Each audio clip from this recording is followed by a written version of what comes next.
So today we're going to start on chapter 8, Nitya-dharma and Vaishnava behavior. So this is a very pertinent chapter because all the way through up till now, Bhaktivinoda Thakur has been dropping so many examples of Vaishnava behavior, because it's one thing to hear the philosophy and then to practicalize it in our daily lives.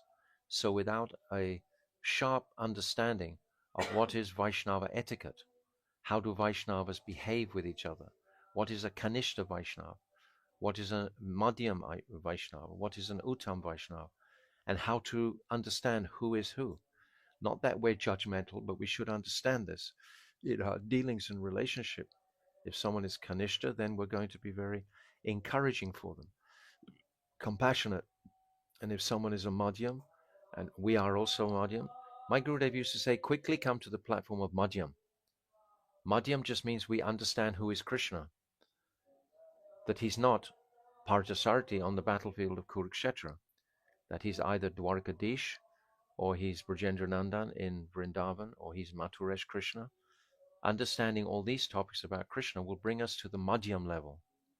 And then from the Madhyam level, we can progress from Madhyam Kanishta, Madhyam Madhyam, and Madhyam Uttam, 3 stages within each category, and then 3 stages of Uttam, Kanishta Uttam, Madhyam Uttam, and Uttam Uttam. So this is going to be explained in this chapter 8. So Nitya-dharma and Vaishnava behavior. In a forest bordering the southeastern bank of the sacred pond known as Gaur Hrida, there were some Vaishnavas living in a secluded grove. Gaur Hrida, by the way, is just across the road.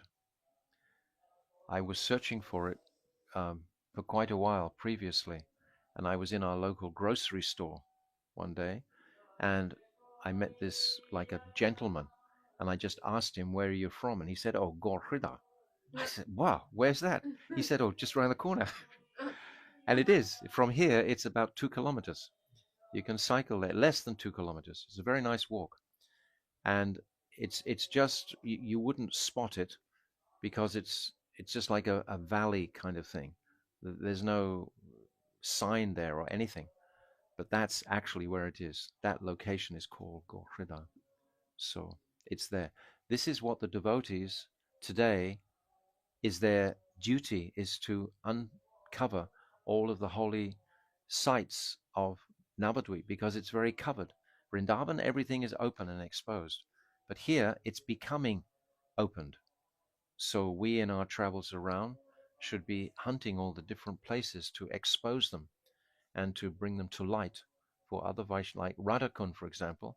If you go to Radhakund here on the way to Champahati, the people of Radhakund don't even know their place is called Radhakund. It's called Kobla, something like that. Completely different name. They have no idea. Even that ghat wasn't put in there until just a few years ago. And the 2 kunds are so huge and beautiful. So the devotees have some direct savor there to uncover those places.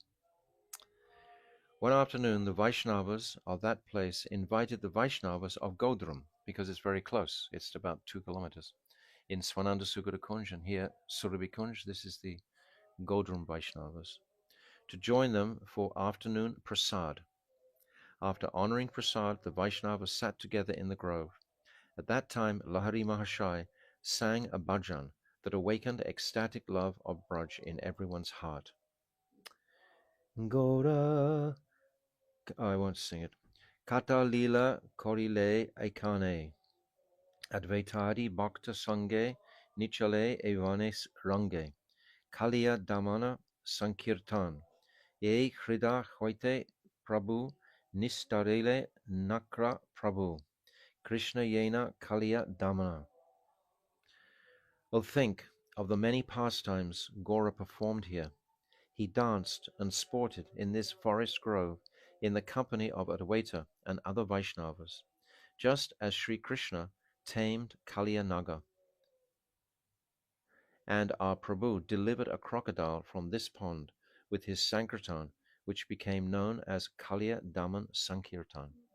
So there was a crocodile there, and Mahaprabhu, he touched that crocodile with his foot. We have a representation of it on the wall down here in Surabhikunj.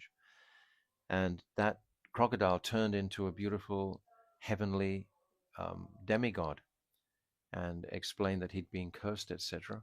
And then he went back to Swagaloka. So Mahaprabhu, he performed that incredible pastime just right here. When we're aware of the very presence of Mahaprabhu in these pastime places, then it just makes it so much more alive. And it's like we're sitting on the very edge of the razor, so to speak, bringing us into the kingdom of Mahaprabhu. Everything becomes very close, like you're visiting many of the holy places in Sringapali and um, uh, Shiva, Harihara Ketra, all these different places. This is very, very healthy and good for our bhajan. When the bhajan was over, the Vaishnavas began to discuss the unity of Gaur Leela and Krishna Leela. Radha Krishna Pranaya Vikritiya Hladini Shakti Asmad Ekat Mahav. Radha and Krishna have become one as Mahaprabhu. So they're discussing the unity of Mahaprabhu. That means Radhika within the form as her bhav and complexion in the form of Sachinandan. While they were doing so, a few Vaishnavas from Baragachi arrived and offered Dandavat pranams, first to Gaurachrida and then to the Vaishnavas. The Vaishnavas in the grove offered suitable respects to the newcomers and seated them. In that splendid kunj was an ancient banyan tree, around whose base the Vaishnavas had constructed a circular mortared terrace.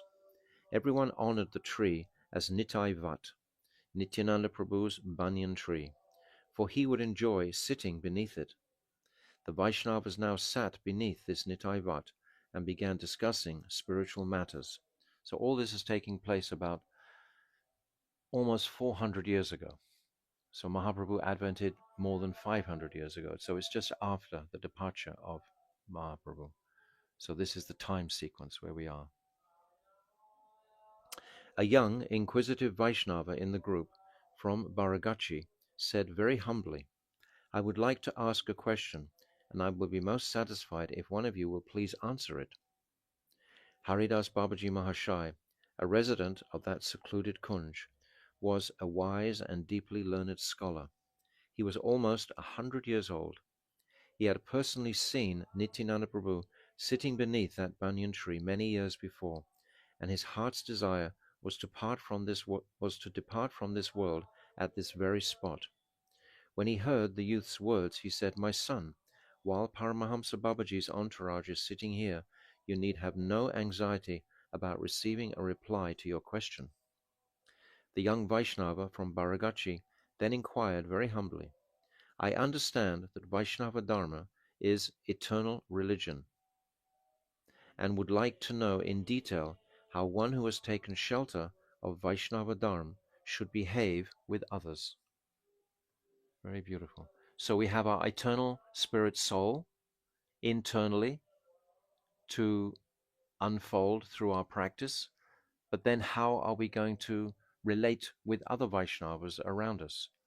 Because that's a very internal, private, in a sense, consideration of your internal self-realized soul, your swarup. That's something that we consider while we're in our bhajan stage, that antardash it's called. But how to relate outside of that with other Vaishnavas is very important. Having heard the newcomer's question, Haridas Babaji Mahashai glanced over to Sri Vaishnavadas Babaji and said, "Vaishnavadas, there is no scholar in Bengal at the present time who is equal to you, and you are also a superlative Vaishnava. You had the association of Sri Prakashananda Saraswati Goswami, and you have received instructions from Paramahamsa Babaji. You are a very fortunate recipient of Sriman Mahaprabhu's mercy, and you are therefore most fit to answer this question." Vaishnavadas Babaji Mahashai said humbly, "O great soul, you have seen Sriman Nityananda Prabhu, who is an avatar of Baladev himself, and your instructions have enabled countless people to enter the spiritual path. I would deem it a great mercy if you will instruct us today. Already Bhaktivinoda Thakur is demonstrating the behavior between Vaishnavas just in these very few, all these little details. They're all aspects of Vaishnava behavior. All the other Vaishnavas agreed with Vaishnava Das Babaji. Seeing no other recourse, Babaji Mahashai finally relented. He offered Dandavat pranams to Sri Nityananda Prabhu at the foot of the banyan tree and began to speak. Yes, without our Mangalacharyan or our offering, that means we're not connecting with the Guru Vargya. Without that Mangalacharyan, then our words don't have any real authority or authenticity if we're not submissively connecting with these previous acharyas to begin. So always the Mangalacharyan is there. Babaji, I offer pranam to all the jivas of this world, considering them to be servants of Krishna. This means that he's practically or is on the Uttam platform. That's what it means. Everyone is a servant of Sri Krishna, although some accept this and some do not. That's a beautiful expression. I've used it many, many times. Everyone is a devotee of Krishna. Some know it and some don't, that's all. But all are devotees of Krishna. I even explained the other day how even if you go into the Brahman, still your effulgence is going to enhance Krishna's Brahmajyoti. Even in that condition, you're going to be serving Krishna. So all jivas are by nature servant of Krishna. Conclusively, they form one group. Another group consists of those who do not accept their natural identity as servants of Sri Krishna. Consequently, there are two kinds of people in this world: Krishna Bahirmukh, those who are diverted from Krishna, and Krishna Unmukh, those who are attentive to Krishna. Very simple. Most people in this world are diverted from Krishna and do not accept Dharma. This is why they've come to this world. They've come because they distinctly wanted to be separate from Krishna. There is nothing much to say about the first group. They have no sense of what is to be done and what is not to be done, and their entire existence is based upon selfish happiness. People who accept some moral principles have a sense of duty. For them, the great Vaishnava, Manu, has written, Driti Shama Dharmo Shreyam Socham Indriya Nigraha Dir Vidya Satyam Akrodo Dashakam Dharma Lakshanam. This is from the Manu Samhita. We mentioned this Manu Samhita previously in the last chapter also because so many instructions about grihastas.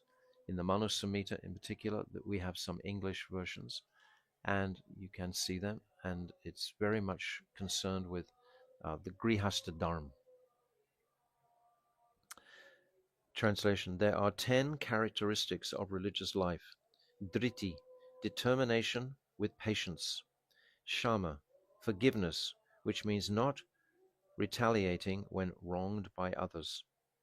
Dham, control of the mind, which means equanimity even in the face of unsettling circumstances. Ashteya, abstinence from theft. Socham, cleanliness. Indriya Nigraha, restraining the senses from their sense objects. D, intelligence, which means knowledge of the Shastras. Vidya, wisdom, which means realization of the soul. Satya, truthfulness, and akroda, absence of anger, as demonstrated by even-temperedness amidst irritating circumstances. These 10 could be pulled out and enumerated.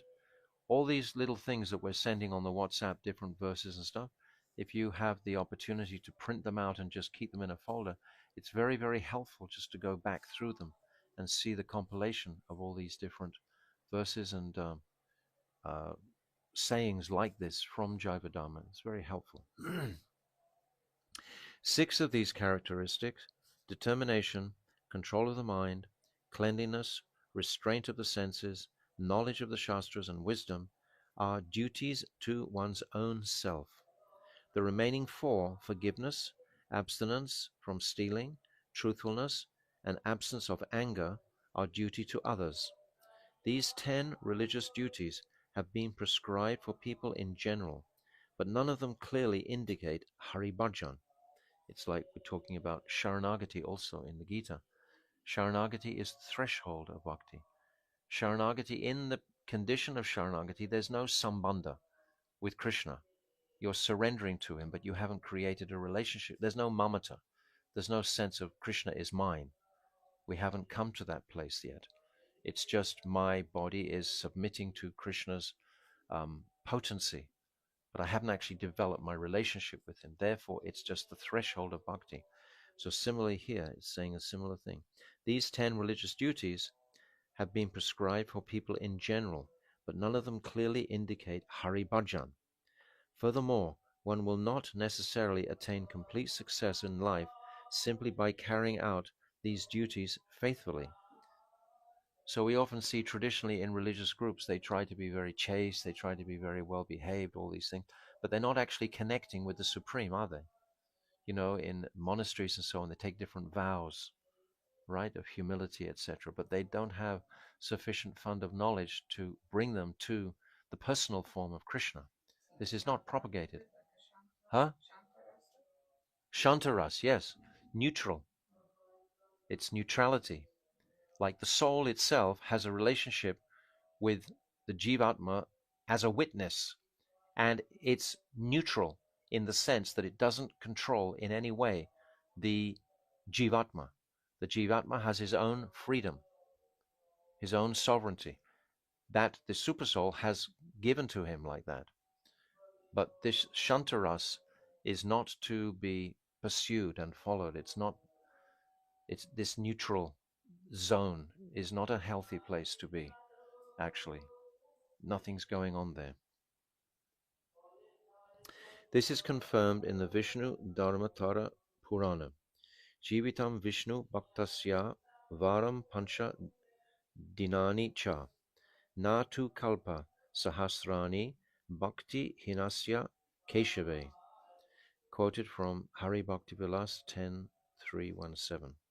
It is most auspicious to live in this world even for 5 days as a bhakta of Sri Vishnu, whereas it is not at all auspicious to live in this world for thousands of kalpas without bhakti for Sri Keshava.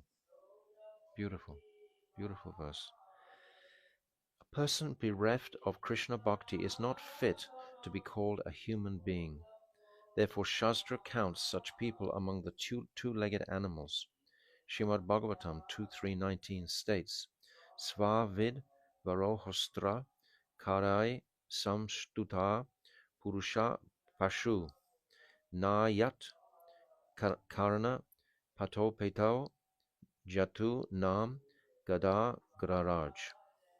Only men who are like dogs, hogs, camels, and asses praise those who never hear the holy name of Krishna, the elder brother of Gada.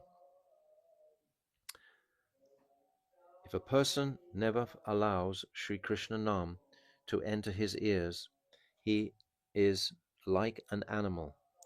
In fact, he is more degraded than hogs that eat stool and other rejected substances, camels that wander in the desert of samsara, eating cactus, and asses that carry heavy loads for others and are always harassed by the she-ass. Wow, that's a lot of examples. Camels, hogs, what is it, she-ass. However, the question raised today was not about what such unfortunate people should or should not do. It was only about how those who have taken shelter of the path of bhakti should behave with others. In other words, he's laying a foundation of sambandha initially. Those who have adopted the path of bhakti may be divided into 3 categories. By the way, I'll explain afterwards about Krishna being the elder brother of Gada, because Gada is not a name for Baladev in this case, but I'll give you the explanation afterwards. um, Where are we? Those who have adopted the path of bhakti may be divided into three categories: Kanishta, neophyte; Madhyam, intermediate; and Uttam, topmost.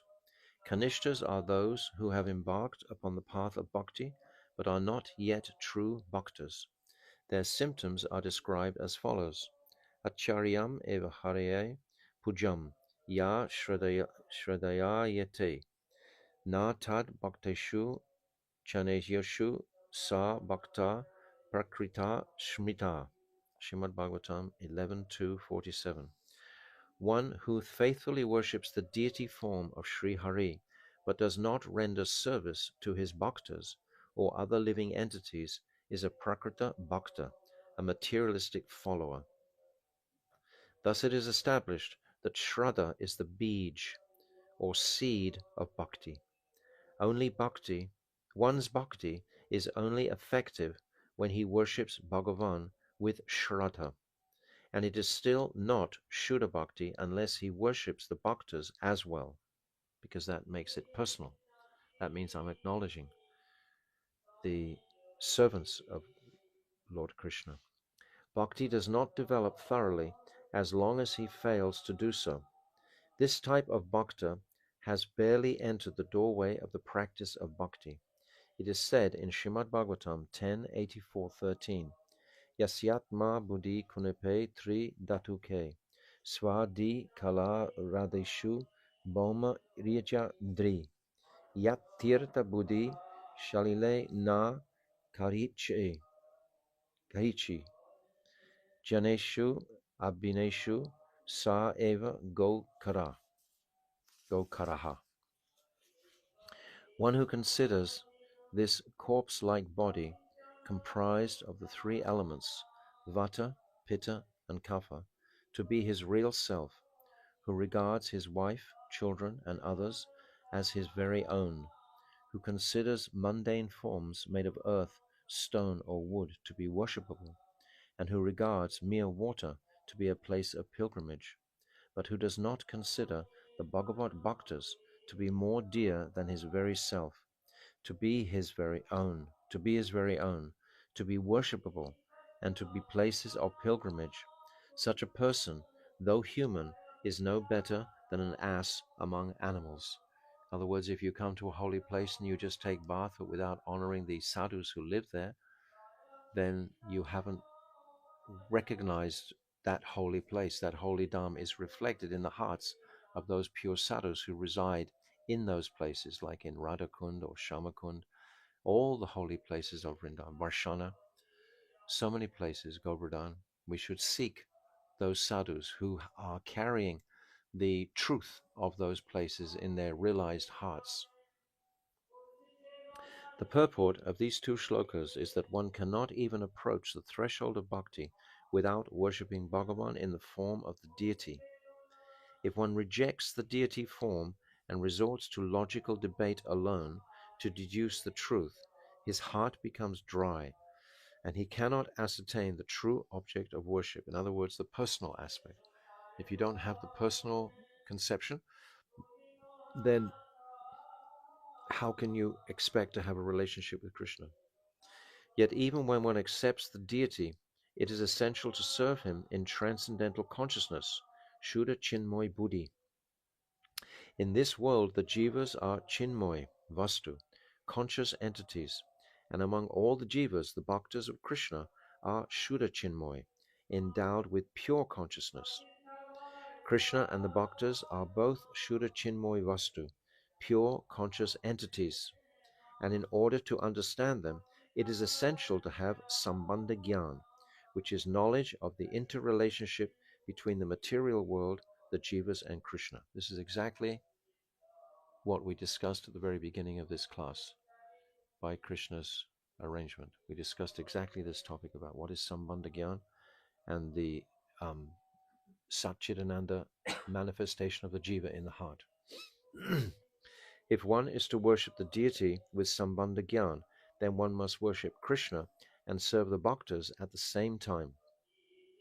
This type of adoration and respect for Chinmoy Tattva, the transcendental reality which is endowed with Shraddha, is known as Shastriya Shraddha, faith based on Shastra.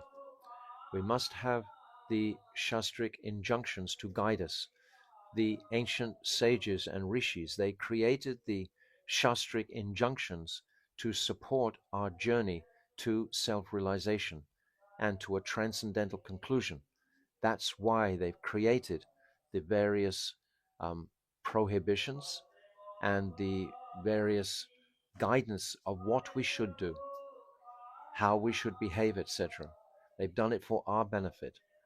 I know sometimes devotees, they become irritated even when they consider how many rules and regulations there are, but it's all for our own pure. Every single injunction of Shastra has a most sublime truth behind it. It's not just made up for some, you know, to put some weight on the devotee or something of that nature. It's all crafted very, very beautifully. Worship of the deity that lacks this unequivocal knowledge of the interrelationship between the different aspects of the transcendental reality is simply founded on lokik shraddha, customary or traditional regard. Lokik shraddha means worldly faith, not based on, there's no depth to it. Um, Such customary worship of the deity is not Shuddha Bhakti, although it is the first step in approaching the entrance to Bhakti. That is the conclusion of Shastra. Those who have reached this threshold of Bhakti have been described as follows. Gita Vishnu Dikshako Vishnu Puja Paro Nara Vaishnavo Bihito Bijnai Itaro Shmad Avaishnavaha. Hari Bhakti Vilas 155. Learned scholars have determined that a Vaishnava is one who is initiated into a Vishnu mantra in accordance with the regulations of Shastra and who is engaged in the worship of Sri Vishnu. All others are known as non-Vaishnavas. So that's a very nice, clear description of who is a Vaishnava, one who worships the Vishnu mantra in accordance with the regulations of Shastra. In this age where we live, there's so much. I know when we were younger, this idea of just doing your own thing was very prominent amongst the youth of that I was associating with. Just just do it how you like it, do it my way. It's still like that. I'm sure it is. I'm sure it is. But that place only leads to tragedy. It doesn't lead to any blissful conclusion. Whereas when we just give up that independent spirit of doing whatever we like in that regard, but try to follow carefully, becoming a disciple means you give your independence to Guru. That's actually what it means to become a disciple.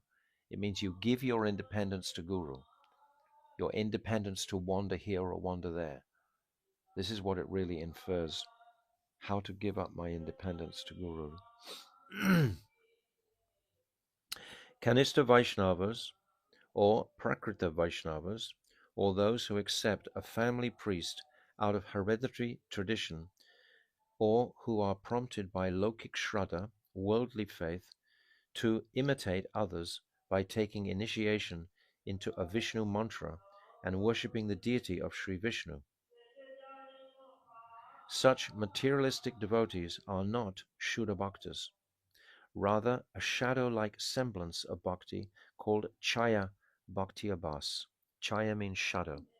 We'll come to this in chapter 24, 25, when in relationship to Nam. Chaya Bhakti-abhas is prominent in them. But a shadow, if it's a shadow is connected to the object. The opposite of Chaya is Pratibimba. Pratibimba means a reflection. There's Chaya Namabhas and Pratibimba Namabhas. If it's Pratibimba, it means it's just a reflection. It's not actually connected to the object. But if it's Chaya, it means it's actually connected to the object, and sooner or later it will become purified. So this Chaya Bhakti Abhas can become purified. However, they do not have Pratibimba Bhakti Abhas, which is a reflective semblance of Bhakti. So this Pratibimba is the reflection, and that is not connected to the object. This Pratibimba Bhakti Abhas is offensive in nature and is devoid of Vaishnavism. The stage of Chaya Bhakti Abhas is the result of great fortune because it is the preliminary stage of bhakti, and people can gradually develop from it to Madhyam and Uttam Vaishnavas. You understand the distinction between the two? Pratibimba and Chaya. Pratibimba is being reflected. It's more or less like a Mayavad. It's like reflection. If you've got a tree beside a lake, and then you've got the shadow of the tree, the shadow is connected to the object, the tree, to Krishna. But if the tree is simply reflected in the lake, there's no real substantial connection with it. So it has it's like Mayavad. That's what Pratibimba means. And it's offensive. It's saying here clearly that Pratibimba concept, that reflective Mayavad conception. Yes, yes, it's not connecting. But that's a different example, really. Yeah, that's another one. The tree is the better one. This Pratibimba Bhakti Abhas is offensive in nature and devoid of Vaishnavism. The stage of Chaya Bhakti Abhas is the result of great fortune because it is the preliminary stage of bhakti, and people can gradually develop from it to Madhyam and Uttam Vaishnavas. Still, those in the stage of bhakti of Chaya Bhakti Abhas cannot be called Shuddha Bhaktas. Such people worship the deity with lokik shraddha, worldly faith. They can only behave towards others according to the 10 types of religious duties that I've already described for people in general. This is from the Manu Samhita that he's referencing. By the way, all of these topics are very clearly delineated in Bhakti Tattva Vivek by Srila Bhaktivinoda Thakur, a very small, beautiful book about Shuddha Bhakti, and has 4 chapters describing the 4 lines of the verse Anya Bilasita Shunyam. That makes 1 chapter. And then each line represents another chapter. There's 4 chapters, and it explains clearly what is Shuddha Bhakti. And it's a small compilation. If you can get that book, we can post it on our WhatsApp thread, the digital copy. But this is really an excellent study to support what we're reading. They can only behave towards others according to the 10 types of religious duties that I've already described for people in general. The behavior that the Shastras prescribe for bhaktas does not apply to them, for they cannot even ascertain who is a true bhakta and who is not. The power to discriminate is a symptom of the Madhyam Vaishnava. That doesn't mean judging, it just means the power to discriminate. You should know who is a Kanishta, so you can bestow your mercy, and you should know who is a Madhyam, so you can befriend, and you have to know who is an Uttam, so you can offer your full respect. We have to know these symptoms. It's very important to know the different adhikars of the different devotees. It's very important. Srimad Bhagavatam 11.246 describes the behavior of a Madhyam Vaishnava as follows. Ishvare tad abhineshu balisheshu visheshtu cha prema maitri kripaksha ya karoti sa madhyamaha. A Madhyam Bhagavat is one who loves Ishvara, is friendly towards his bhaktas, shows mercy towards those who are ignorant of bhakti, and neglects those who are inimical to Ishvara or his bhaktas. He doesn't fight with them, he neglects them. The behavior being described here is classified in the realm of Nitya-dharma.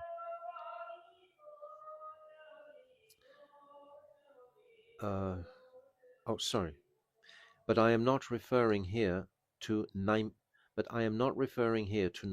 dharma, temporary religious or worldly duties. The behavior that I am describing is part of Nitya-dharma, and it is essential in the life of a Vaishnava. Other types of behavior that are not opposed to this behavior may be accepted where necessary. So he's not going to describe those lower stages. He's bringing us to a point of madhyam straight away, madhyam consideration. A Vaishnava's behavior is directed towards four categories of individuals. 1. Ishvara, Supreme Lord. 2. Tad Adina, his bhaktas. Balish, materialistic people who are ignorant of spiritual truth. And Veshi, those who are opposed to bhakti. These four types of personality, we need to know, spot them. A Vaishnava shows love, friendship, mercy, and neglect, respectively, to these four kinds of individuals. In other words, he behaves lovingly towards Ishvara, with friendship towards the bhaktas, and mercifully towards the ignorant. He neglects those who are inimical. It's very clear? It's very clear. But we need to refresh regularly. 1. The first characteristic of a Madhyam Vaishnava is that he has prema for Sri Krishna. He is the Supreme Lord of all. Who is the Supreme Lord of all? The word prema here refers to Shuddha Bhakti, whose symptoms have been described as follows in Bhakti Rasamrita Sindhu. So we understand, as we've mentioned many times, the teachings of the Bhagavad Gita will bring us to the threshold of bhakti. They're not going to carry us into the full madhyam conception. They're bringing us to the threshold. So we should appreciate that. Krishna is asking Arjuna to surrender, sharanagati, that's the conclusion. So we should appreciate that. If someone walks around all day only speaking Bhagavad Gita but doesn't go further than that, then their education has become limited to some degree. Bhaktivedanta Swami Prabhupada was so merciful. He gave us the Bhagavad Gita in every single line because that's what we needed. We've got to understand that we were in a very depleted condition, barbarians from the Western worlds, not even knowing how to eat, how to go to the bathroom, what to eat. We didn't know anything. Isn't it true? We just came out of the woods like tribals. So we were Kanishtas fully, and he was very mercifully guiding us through, especially according to the precepts of Bhagavad Gita. Precepts of Bhagavad Gita are sublime. But when you come to the Madhyam stage, you will see the excellence of bhakti within the Gita. But initially, we need those in the neophyte stage. We approach it differently. It's quite distinct. The kindergarten is quite distinct from the high school, which is quite distinct from the university, which is quite distinct from the post-university studies, right? They're all completely different categories of educational opportunities. So we have to see like that, clearly delineated it's not all a big mishmash of just devotional service all one like that. It's quite distinctly step by step our progress. Anyavilashita shunyam jnana karmadi anavritam anukulyena krishnanushilanam bhakti uttama. Uttam Bhakti is the consummate endeavor to serve Sri Krishna in a favorable mood. It is free from any other desire, and it is not covered by knowledge of impersonal Brahm, by the daily periodic duties outlined in the Smriti Shastras, or by renunciation, yoga, sankhya, and other types of dharma. So I think we've gone over our time here actually, but we'll continue tomorrow trying to understand who is a pure Vaishnava. This chapter is very remarkable. Later on, the young boy Nityananda wants to know his own adhikar, and we should also want to appreciate our own adhikars. Which level am I up to? We want to appreciate that, and not just out of blanket humility, oh, I'm the most fallen, but actually, my Gurudev used to say all the time, don't think you have no bhakti. If you have no bhakti, what sort of guru am I? That's what he'd tell us. If you don't think you have any bhakti, then what sort of guru have you got? If your guru hasn't given you any bhakti, of course you've got bhakti, but to what level of bhakti? So that we can strengthen our relationships with others who are on this path in a correct way, knowing who has and who hasn't got that. Always looking for that bhakti current, because that's what is going to nourish us. That's what we're searching for. Who are those people who have that bhakti current? We're hungry for that. Okay, Srila Bhaktivinoda Thakur ki jai. Gaur Premanande, Hari Hari Bol.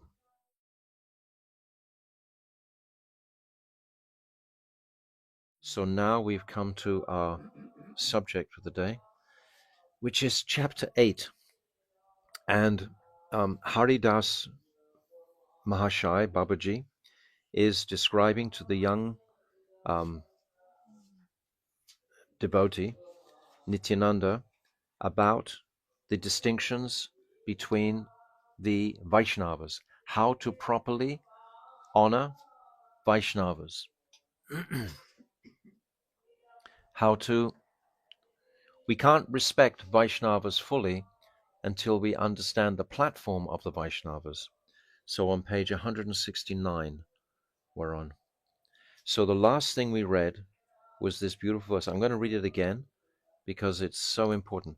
My Gurudev would have us speak this verse at every single festival he ever went to, because he wanted to establish fully what is Shuddha Bhakti. Unless you know what is Shuddha Bhakti, what sort of practice can you have to attain Shuddha Bhakti? So in this verse, Anyabilasita Shunyam, Jnana Karmadi Anavritam, Anukulyena Krishnanu Shilanam, Bhakti Uttama. Bhakti Uttama. This is Uttam Bhakti. That means it's not a rope siddha bhakti. It's not Sangha siddha bhakti. It's Swarup siddha bhakti. Swarup siddha bhakti is that Uttam Bhakti with no gyan consideration and no karma desires. Karma, jnana karmadi anavritam. These are expelled. So Rupa Goswami has given us this verse. This anyabilas, no desires, completely shunyam, beyond, which you could refer to as being the Brahman also, where you have no desires. But there's no Krishna there also, because it's the second two lines of this is called the Swarup Lakshan. The first two are called the Tatashta Lakshan, the external consideration. The second two are called the Swarup Lakshan, that's the internal consideration. And this is Anukulyena Krishnanu Shilanam, this service with mood, with bhav, favorably, for Krishna's pleasure, exactly as the gopis perform. We are trying to follow in the footsteps of Krishna's beloved gopis. This is why Krishna came with his gopis, to show us directly. Follow them. Anugrahaya bhaktanam manusyam deha ashrita bhajate tat rishi kritva yashrutva tatparo bhavet. This Krishna is saying that he manifests to demonstrate the wonderment of his pastimes, to attract the jivas to service to him, and particularly the gopis, because they're pleasing Krishna the most. Huh? He wanted Uddhav to see the height of the gopis' prem, because in Dwarka and Mathura, they were considering that they had the highest prem for Krishna. They considered that they had the topmost love. So Uddhav came to Braj for 6 or 7 months, and he understood that he wasn't even on the map as far as prem is concerned.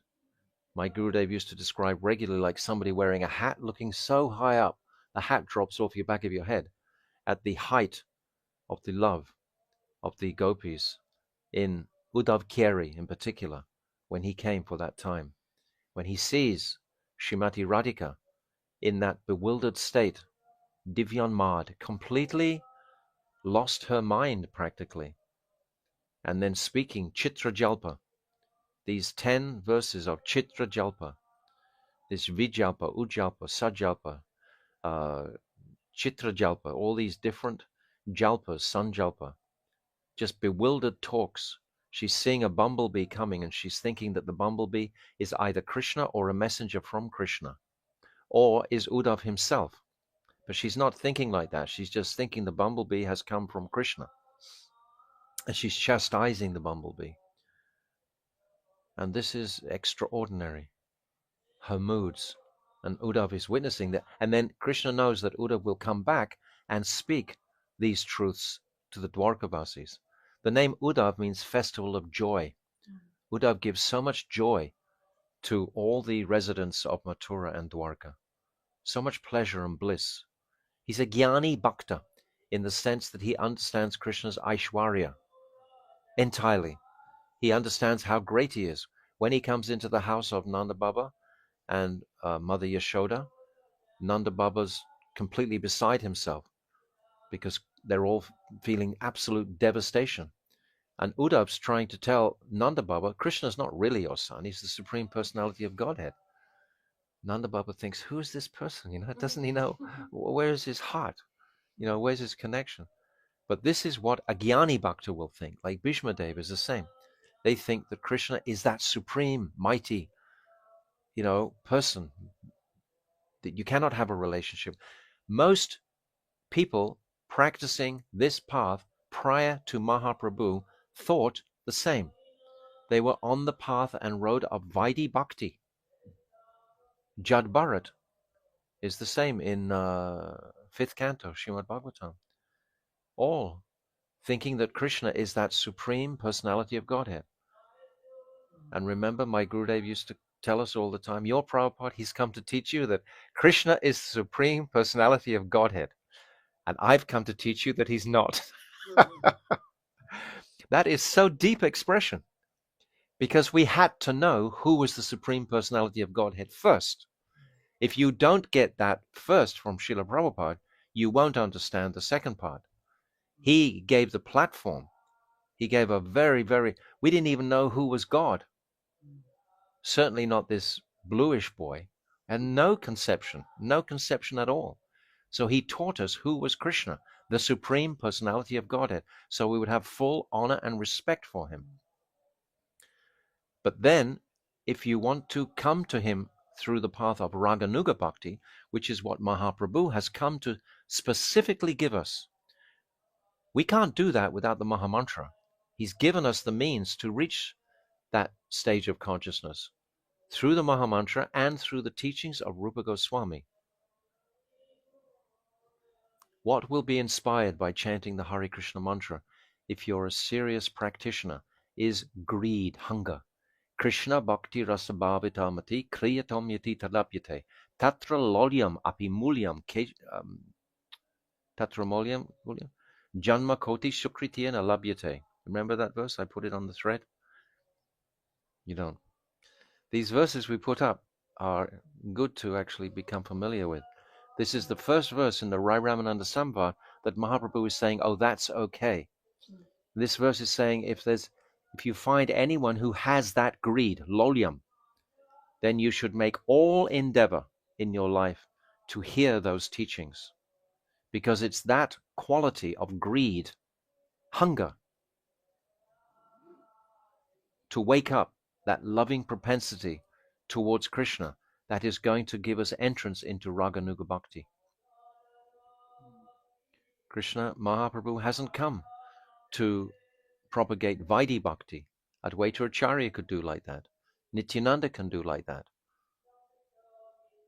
But Raganuga Bhakti, that is Mahaprabhu's personal gift. Premras niryase korite ashwadan rag mag bhakti loke karite prachan. He's come to give the jivas this Raganuga Bhakti in this world. That's why he's come. He hasn't come to give Vaidhi Bhakti. Understand, if there's so much Aishwarya and awe and reverence, there's like a cement wall around us as far as relationship is concerned. What's the atmosphere in Vaikuntha? It's all Aishwarya. It's the 3.5 rasas of Shantaras and Dasyaras principally, a little bit of Sakyaras, but it's 4 glorious stages of liberation. Sarupya, Samipya, Sharsti, Salokya. These are the 4 liberated conditions in Vaikuntha. And we read in Brihat Bhagavatamrita, Gop Kumar, he's in the assembly with Lord Narayan, and he wants to play his flute and dance around. They will say, shush, shush, shush, shush. We're singing sacred mantras here. Don't behave like that. Don't act spontaneously. That's restricted because everyone is in awe and veneration of the Lord. And the Lord likes that mood. That's why Vaikuntha exists. And most jivas want to go to that place also. It's very rare that anyone wants to go to Goloka Vrindavan. It wasn't even heard of practically before Mahaprabhu advented. Jaidev Goswami mentions it to some degree, but practically there's no Bilvamangala Thakur is there, but very, very few are anxious to go to that place without the Aishwarya. The Aishwarya is almost like a security cover for us. If we think about it deeply. It's an attraction, though. It's a certain type of attraction. Yes, very good, very good. It is. It's a certain, yes, it's like in church. Yes, I'm worshipping. I feel great worshipping. It's like the worshipful Lord. But the conception of sambandha or relationship that Rupa Goswami and Mahaprabhu unlock and open, they're opening something new. It's as if this has never been come before. Even Jaidev Goswami couldn't write that verse. Remember? Smaragarala Kandanam, Mama Sirasi Mandanam, Dehi Padapalavam, Udaram. He couldn't write that Krishna is putting his flute and peacock feather at the lotus feet of Sri Radhika. How can he do that? Krishna's the Supreme Personality of Godhead. How can he put his feet, his head, at the lotus feet of Sri Radhika? How can he do like that? And then he left, and then Krishna himself had to come and write that verse. He didn't write it, Krishna wrote it. These are things that we should think. Huh? Quite close to here. Yes. Champahat, yes. It's the other direction from Mayapur, out on the road to Samudraga, towards Kalna, Katwa. We're not getting very far in our chapter today, and it's almost time to stop. My God, it is time to stop. This is because today I'm very blessed because I have 2 senior devotees in front of me, and we're getting good questions, and I just can't walk away from a deep inquiry. Naturally, the devotees become inspired when they hear inspirational questions and etc. So it's your fault that we have hardly covered any ground. But I haven't even started it. We haven't even come to the place where we were yesterday, and we're just about to finish too. One more question then. Okay, so some people say at the end of Srila Prabhupada's life, he wanted to introduce he said 50% of my life was not completed, that I didn't do Vanashram. Exactly, yes. So it seems like Prabhupada had a compassionate mood for the whole world. Absolutely. To bring them in. Absolutely. This Rag Marg is very, very exclusive. It's likened to the Christian mystics or something like that, or the Sufis in Islam. It's a very much minority. It's not that everyone ever will get on the path of Raganuga Bhakti. But if we are intelligent followers of Chaitanya Mahaprabhu, we should have some interest in why Mahaprabhu has come. For what purpose has he come? Prabhupada has laid the foundation for the whole globe. Absolutely, Rishi. Totally. Yeah. The most compassionate, munificent personality. And he wanted to implement again this Varnashram system, because we've talked a lot about Varnashram. And it has great qualities. Of course it has great qualities, but it's not nitya. It's naimitic. It's temporary. It's about the body. My body is a Brahman. My body is a Vaishya. My body is a Sudra. My body is a Kshatriya. But it brings you to respect. It can elevate you. Yes. That's why Varnashram is necessary. It's like Karma Yoga or Gyan Yoga. They're necessary because they're links on the path to Bhakti Yoga. But if you take one out separately and say, no, it's just karma yoga, let's just follow karma yoga, then you've got a whole different movement. And if you just take out Gyan Yoga, then you've got all the yogis. You've got another movement. They're all a continuous steps on a ladder. This is what Bhaktivinoda Thakur has brought out in 3 chapters, very, very clearly, this ladder. So Varnashram is a step, like this Rai Ramananda Sambhad is complete in all the conceptions, because it leads to the highest conception of describing Radharani's 3 baths in the day, the bath of compassion initially, and then the bath of youthfulness, and then the bath of beauty. I mean, such esoteric topics are there. Who, if someone thinks that Prabhupada didn't write about these most deepest subject matters, then they have to read Chaitanya Charitamrita. But this path of Ramananda Rai, it goes from Banashram, then to Karma Yoga, then Gyan Yoga, then Gyan Sunya Yoga, etc. All these step-by-steps are there. And then it comes to that verse that I said, Krishna Bhakti Rasa Bhavita Mati. Kriyata. That means if you hear of these topics going on anywhere, run to them. Because that's what the heart needs. The heart only wants love. But won't find it in the material world. It'll get burnt again and again and again. We love it. We love it. Yeah, we do. We love the journey. That's why we stay here. It's true. Okay. So I hope everyone can tolerate that we didn't read very much of Jaiva Dharma tonight. But these are all topics surrounding the teachings of Jaiva Dharma. And it's healthy to bring them out in different circumstances.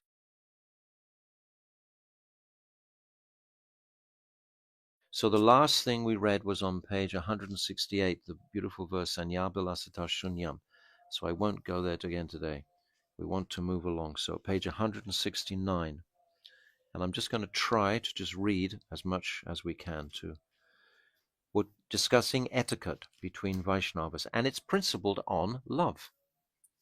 A Kanishta doesn't have so much love developed. A Madhyam has more love developed, and Uttam is on the very topmost level of love and affection.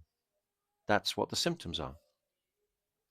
So from the first paragraph on page 169, bhakti that is imbued with such characteristics is first found in the sudden practice of a Madhyam Vaishnava, and it extends up to the stages of bhav and prem. We cannot actually achieve the stage of prem in this body. Our body would explode. We can achieve the stage of bhav. Bhav we can come to. But prem is not in this birth. Prem could be in another birth. The only characteristic the bhakta of the kanishta, the only characteristic in the bhakta of the kanishta is that of service to the deity with faith. So he's serving the deity, but that's not really a directly reciprocal relationship in the same way as it is for the madhyam. Such a person does not have the characteristic of uttam bhakti, namely anyabilasita sunyam, freedom from ulterior desires, jnana karmadi anabrita, freedom from the coverings of impersonal knowledge and fruitive action, and anukulyena krishnanushilanam, consummate endeavors to serve Krishna in a favorable mood. The Kanishta is not the embodiment of this anyabilasita sunyam. This anyabilasita sunyam is focused on describing what is uttam bhakti. Yes, definitely a madhyam. A madhyam is where we are. We're hoping to be on that place. We should quickly come to the madhyam platform. My Gurudev used to say like this, quickly come out of this Kanishta mood. The Kanishta is considered to have become a madhyam Vaishnava and a genuine bhakta when bhakti with these symptoms manifests in his heart. Prior to this stage, he is a prakrita bhakta, which means that he is only a semblance of a bhakta, bhakti abbas, or a semblance of a Vaishnava, Vaishnava abbas. Abbas means like the sun is just rising. The word Krishnanushilanam refers to prem, love for Krishna, and it is qualified by the word anukulyena, This refers to those that are favorable to Krishna Prem, namely friendship with the bhaktas, mercy towards the ignorant, and neglect of those who are inimical. These three items are also symptoms of a Madhyam Vaishnava. So this compassionate mood, if this compassionate mood for the fallen jivas, why do all the acharyas want the neophytes or the kanishtas to go out doing book distribution and things like this? Prasadam distribution is to get a mood of this compassion, to try to understand the uh, destitute nature of the conditioned soul, which we just were. But as we're coming out, to try and help them. And that helping alone is a symptom of bhakti by that compassionate nature. That will develop from there. That must be there. The second characteristic of a Madhyam Vaishnava is his friendship towards bhaktas, in whose hearts Shuddha Bhakti has appeared, and who are submissive to Bhagavan's will. Kanishta Bhaktas are not Shuddha Bhaktas, fully submissive to Bhagavan, and they do not offer respect or hospitality to Shuddha Bhaktas. Therefore, Madhyam and Uttam Bhaktas are the only suitable people with whom to develop intimate relationships. We know the example that's always given of a Kanishta. He's doing the puja in the temple, and a Vaishnava arrives. But he neglects the Vaishnava and continues doing the puja. He doesn't run to serve the living embodiment of the deity. He just continues to serve the deity. This is always the example we're given of a Kanishta. In 3 successive years, the Bhaktas of Kulinyagram asked Sriman Mahaprabhu, what is a Vaishnava, and what are the symptoms by which he can be recognized? Sri Mahaprabhu replied by instructing them about Uttam, Madhyam, and Kanishta Vaishnavas. Now, according to the characteristics of his description, all 3 of those classes, as he described them, meet the standards that I have defined for Madhyam and Uttam. Vaishnavas. None of them correspond to the Kanishta Bhaktas, who are only capable of worshipping the deity form because they do not utter Shuddha Krishna Nam. Their chanting is known as Chaya Namabas. Chaya Namabas refers to a semblance of the pure name, obscured by ignorance and anarthas, like the sun covered by clouds, which does not manifest its full brilliance. Generally, the Kanishtas are like smartas. They're performing their ritualistic activities, but they're not really considering that those rituals have a tangible meaning in relationship to Krishna's bhaktas. They're just running through like robots, just doing the duties, but without really, no feeling is attached to it. No mood is coming. This is like a Kanishta. Mahaprabhu instructed Madhyam Adhikari Grihastha Vaishnavas to serve the 3 kinds of Vaishnavas, which he describes as follows. One from whose mouth Krishna Nam is heard even once, one from whose mouth Krishna Nam is heard constantly, and one whose very sight spontaneously evokes the chanting of Sri Krishna Nam. All these 3 types of Vaishnavas are worthy of service. But this is not true of one who only utters Nam Abas and not Shuddha Krishna Nam. Only Vaishnavas who utter Shuddha Nam are worthy of service. Very important. That Kanishta, he cannot chant Shuddha Nam because his heart, when the heart breaks, it opens, and like a seed will come out of the opening, like any seed you put in the ground. It's very hard, right? But when it cracks open, then the sprout comes out. So similarly with the heart, when the heart cracks, the seed of devotion will emerge. So the Kanishta, his heart hasn't cracked yet. It's still encased in the hard material considerations of matter. He hasn't broken that open yet. But when he understands his transcendental nature, when he's become even a little bit mature in understanding who he is in relationship to Krishna, then that seed will begin to crack, and then the sprout of potentially prem will manifest. We are instructed to serve the Vaishnavas in accordance with their respective levels of advancement. This is why he's describing all this, because the young boy at the beginning, Nityananda, he's asked, how can I respect the Vaishnavas? This is about etiquette, because respect is a symptom of love. It's part of love.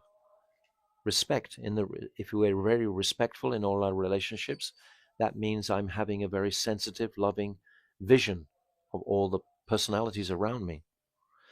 So respect is there. The word maitri signifies association, conversation, and service. As soon as one sees a pure Vaishnava, one should receive him respectfully, converse with him, and fulfill his needs as far as one is able. One should serve him in all these ways, and one should never envy him. This enviousness. If someone comes and they are on a high level of realization, but we are immediately, well, I want to be better than him, or something like that. We become envious of him rather than joyful. This is that dormant reason for why we are even in this material world. One should not criticize him even by accident, or disrespect him, even if his appearance is unattractive or if he has some disease. It's not about the external situation, it's the internal. It's the heart, the transcendental heart of the jiva. The third characteristic of the Madhyam Vaishnava is that he bestows mercy on the ignorant. The word Balisha refers to people who are ignorant of spiritual truth, bewildered or foolish. It means materialistic people who have not received any genuine guidance in spiritual matters, but have not been contaminated by unauthorized doctrines such as Mayavad. There's a distinction. The Mayavads are something different.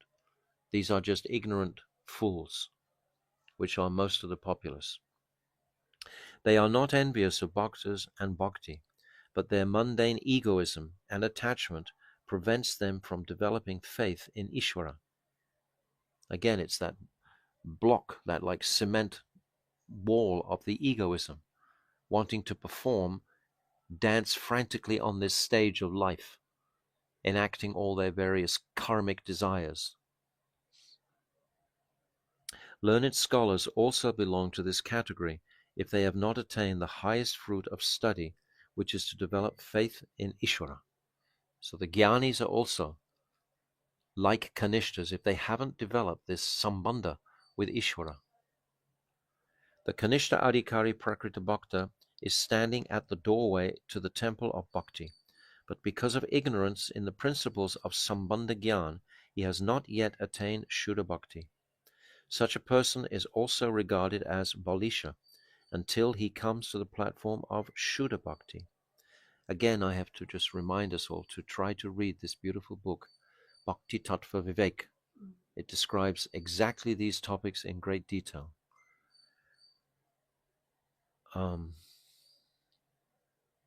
He awakens taste when he becomes acquainted with the truth of Sambandha Gyan and awakens taste for Shuddha Harinam in the association of pure bhaktas, his ignorance will be dissipated and he will attain the status of a Madhyam Vaishnava. It is essential that a Madhyam Vaishnava should bestow his mercy upon all the above mentioned ignorant people.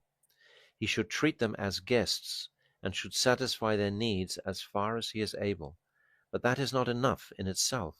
He should also act in such a way as to awaken their faith in Ananya Bhakti and their taste for Shuddhanam.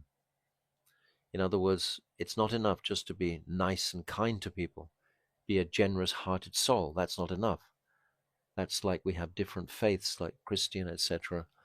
Even the Sikhs, they perform so many nice activities, feeding people and so on. This is good. It's a start of a sattvic mood. But without giving Krishna, then I can remember when I was in Sydney, there's a place called King's Cross, which is where all the bums, the hobos are, the poor people, the beggars. And the Christians would go there at Christmas time and give them a cup of coffee, a meat pie, and a cigarette. It's complete ignorance, right? Isn't it? That's what they would do in Australia. But the devotees would go and give them a book. Look, my dear friend, here's how you can get out of your terrible situation. What a difference. One is being kind, or they're thinking they're being kind, but being kind in ignorance, and the other is being kind, generous-hearted in knowledge. He should give them Ananya Bhakti. He should also act in such a way as to awaken their faith in Ananya Bhakti and their taste for Shuddha Nam. That is the real meaning of mercy. The ignorant may be victimized by bad association and may fall down at any time because they lack expertise in Shastra. Very weak if we don't have some expertise in Shastra. The Madhyam Vaishnava should always protect such susceptible people from bad association. He should mercifully give them his association and gradually instruct them in spiritual matters and in the glories of Shuddha Nam. So in any condition of any mature devotee, he should act like a guru. It's saying, there's a beautiful verse, I can't remember it now, in Chaitanya Charitamrita, that all should become like guru. Everyone should become like guru. In whichever, it doesn't mean you have to sit on a high seat and expect lots of garlands and all pranami and everything. It means you should just be in a position of responsibility to try to encourage a conditioned soul across the line of ignorance. That's what it actually means. At the end, that's what guru means in that capacity. I can't remember that verse. A diseased person must be under the care of a physician because he cannot cure himself. Just as one should pardon the anger of a diseased person, one should also excuse the improper behavior of the ignorant, just like a child. Child acts so obnoxiously sometimes, but the mature adult will forgive and forgive and forgive and forgive, knowing he's a child. You see? So if you know they're ignorant, forgive. This attitude is known as mercy. The ignorant have many misconceptions, such as faith in karmakand, occasional inclination towards gyan, worshipping the deity with ulterior motive, faith in yoga, indifference towards the association of pure Vaishnavas, attachment to Varnashram, and many other things. Wow, he's just encapsulated all in a single sentence. However, the Kanishta Adhikari can quickly become a Madhyam Adhikari when these misconceptions are dispelled by good association, mercy, and good instructions. That's all we need, Sadhu Sangha. When such people begin to worship the deity of Bhagavan, it may be understood that they have laid the foundation of all auspiciousness. Of this there is no doubt. They do not have the defect of adhering to false doctrines, and for this reason they have a scent of true Shraddha. Their deity worship is not like that of the Mayavadis, who do not have even a trace of Shraddha for the deity, and who are offenders at the lotus feet of Bhagavan. We see here in Bengal, Durga Puja is there, and they have so many murtis all over, beautiful murtis. And as soon as Durga Puja is finished, they carry them in big procession to the Ganga and throw them away. Always. You go down to the Ganga in any place and you see all these broken deities there. They chuck them away. It was never really the deity that they were worshipping. They're just worshipping it for some fruitive desire, from fruitive result. Where are we up to? However, the Kanishta Adhikari becomes quickly Madhyam. Oh, yeah. When such people begin, yes, they do not have the defect of adhering to false. Their deity worship is not like that, yes. They have a trace of Shraddha. That is why the words Shraddhaya ihate, he worships with faith, have been used in the shloka 11.247 that describe the Kanishta Bhakta. That is why the words Shraddhaya ihate, he worships with faith, have been used in the shloka that describes the Kanishta Bhakta. I don't understand that. Yeah, Kanishta Bhakta, he has faith unlike these Mayavadis. Okay, very good, yes. He has faith unlike the Mayavadis. Perfect. Thank you. The philosophical outlook. Oh, I was going to tell you something. I've just remembered that we passed by the other day how Krishna is referenced as being the elder brother of Gada. So it says here, Sri Krishna, the elder brother of Gada. So who is Gada? Vasudeva had 16 wives. Rohini was one of them, and Baladev comes from there. One of his wives also is Devaki, and Devaki's sister is also a wife of Vasudeva.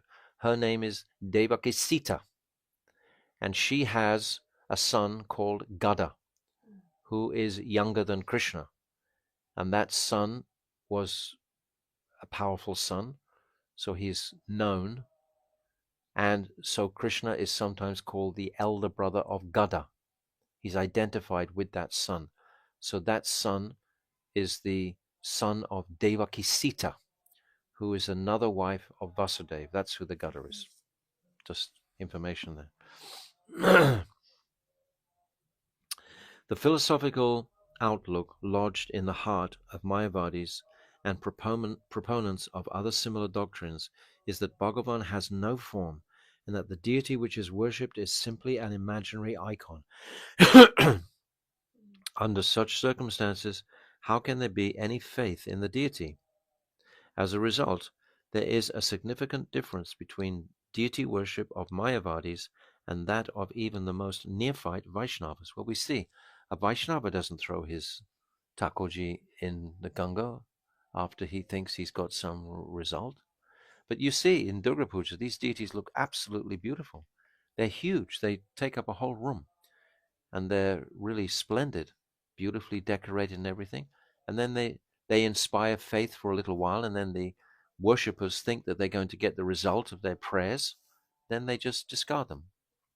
That's not deity worship. Kanistha Adhikari Vaishnavas worship the deity with faith, knowing that Bhagavan possesses personal form and attributes.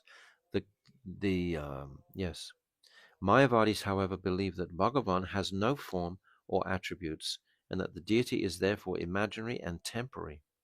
Neophytes are not guilty of the offense of Mayavad, and that is why they are accepted as Prakrita Vaishnavas, materialistic devotees. So see the distinction here between Mayavads and neophytes, and Kanishtas rather. Even though they do not possess any other Vaishnava characteristics. This is where their Vaishnavism is found. On the strength of this one quality, and by the mercy of sadhus, they will certainly gradually be elevated. Madhyam Adhikari Vaishnavas must be genuinely merciful towards such people, and if they are, the neophyte bhakta's worship of the deity and his chanting of Harinam will quickly rise from the Abbas stage to the purely transcendental stage. The Madhyam Vaishnava's fourth characteristic is neglect towards those who are inimical. Here we must define enmity and describe its different types. Dvesh, enmity, is a particular attitude which is also known as matsarata, envy, and which is exactly the opposite of love. Ishvara is the only object of love, and Dvesh is the attitude that is directly opposite to love for him. There are 5 different types of Dvesh. This is really powerful teaching. 1. Absence of faith in Ishvara. 2. The belief that Ishvara is nothing more than a natural potency that brings about the results of all action. In other words, karmakand.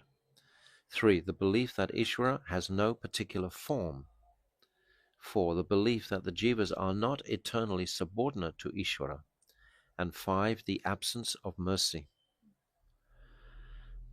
So these 5 are really important to appreciate.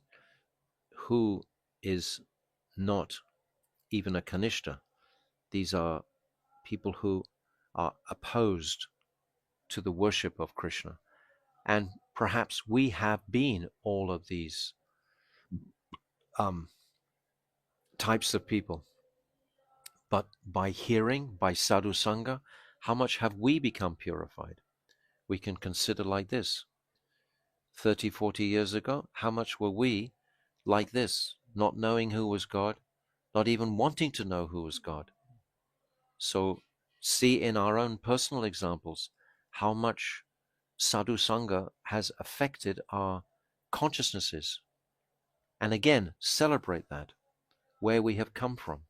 It's always helpful, because many times the devotee, because we're climbing such a high mountain, that we're not considering how far we've actually come. So we should be encouraged to how far we have come. We're actually sitting here patiently hearing Jaiva Dharma in Godrum Dweep, which is pretty amazing. And the listeners on the line, they're also receiving the same channel of enthusiasm from Godrum Dweep. So we're all getting there. So the 6 o'clock bell just went, but we can finish one more paragraph. Individuals whose hearts are contaminated by these inimical attitudes are absolutely bereft of Shuddha Bhakti. They do not even have Prakrita Bhakti, the rudimentary devotion that is the doorway to Shuddha Bhakti, and which is represented by the neophyte bhakta's worship of the deity. Not even Kanishta. The 5 types of enmity are found to coexist with attachment to material sense enjoyment. Sometimes the 3rd and 4th types of enmity lead to such an extreme form of asceticism or aversion towards the world that it culminates in self-annihilation. That 3rd and 4th is the belief that Ishvara has no particular form, and the belief that the jivas are not eternally subordinate to Ishvara. In other words, consumed by envy. This is seen in the lives of Mayavad sannyasis. How should Shuddha Bhaktas behave towards such inimical people? It is their duty to avoid them. The word upeksha, neglect, does not imply that one should abandon all social dealings that are normal between human beings, nor does it mean that one should fail to alleviate an inimical person's difficulty or deprivation if he falls into distress. I'll read this tomorrow. We'll stop here, we'll conclude here. But this becomes very engrossing, very fascinating. Okay, so we'll keep going. Jaiva Dharma ki jai, Srila Bhaktivinoda Thakur ki jai. It's very thick. It's actually very dense, you know. I'm trying to read it quickly, but we can't just gloss it at the same time. And I think when we've ever had an experience of reading it like this, then when you read any other book, you'll also apply the same methodical examination from, studying it this way. Then when you pick up another book, you won't just quickly, because every sentence generally has some purport and meaning. And it's not, the goal to quickly finish lots of books. It's the goal to get realization of just even a few scriptures. So we're doing our best. Jai Bhaktivinoda Thakur ki jai. Jaiva Dharma ki jai.